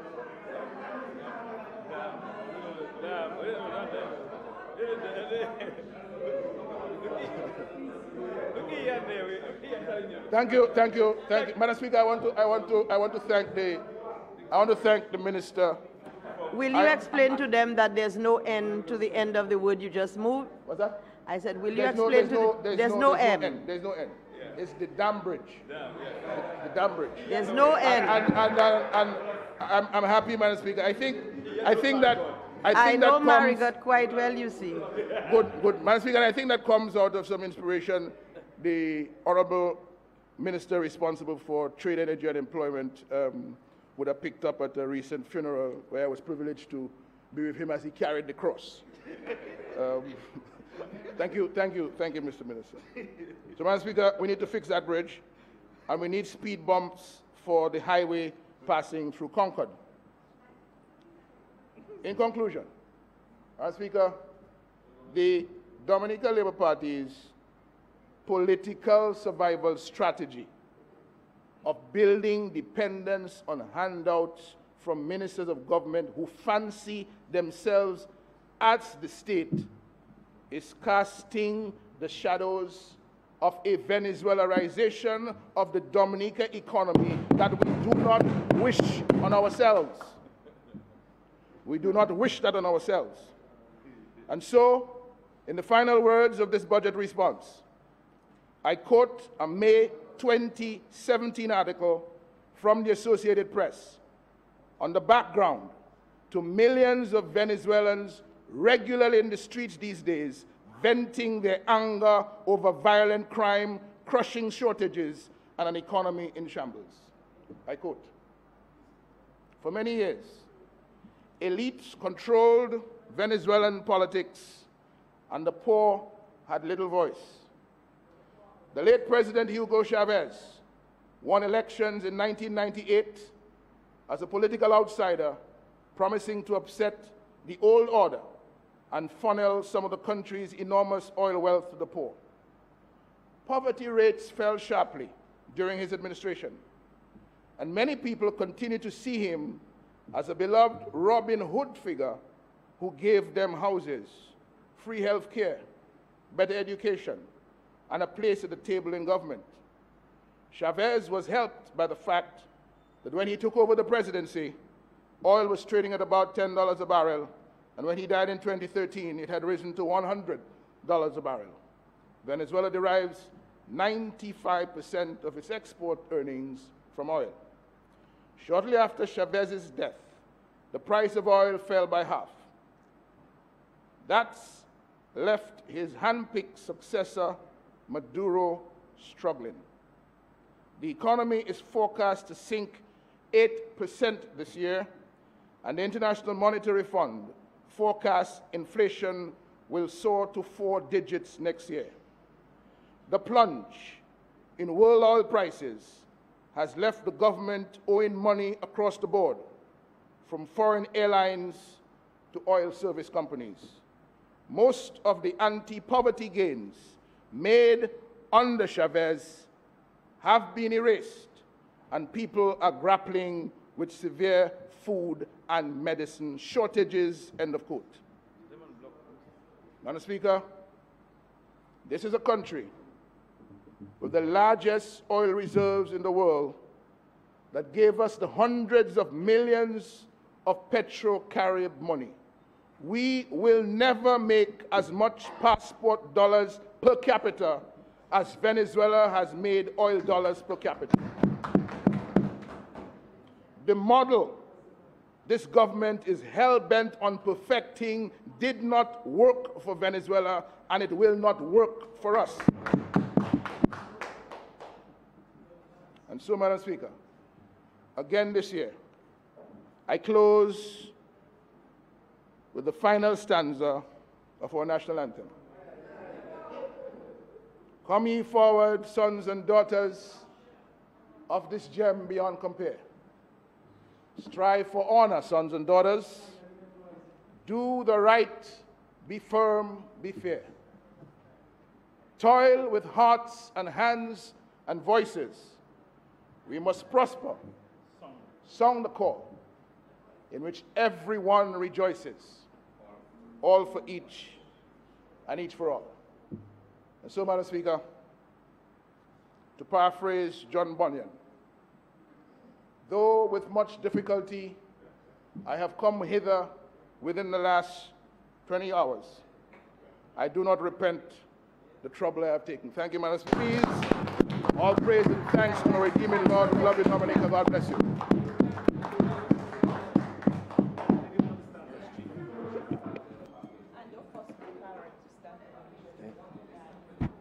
Thank you, Madam Speaker. I rise to give my full support to the bill which is before this Honourable House, the budget for the financial year 2017-2018, which was masterfully presented by our visionary Prime Minister, the Honourable Dr. Roosevelt Skerrit. Madam Speaker, having listened to our PM yesterday and considering the provisions within this budget, it is without doubt that this year's budget address will be remembered for years to come, Madam Speaker. Because, Madam Speaker, what we have in this year's budget is an unprecedented opportunity, Madam Speaker. An opportunity to accelerate the process of sustainable development facilitated by this Dominica Labour Party administration over the past 17 years. Madam Speaker, we are debating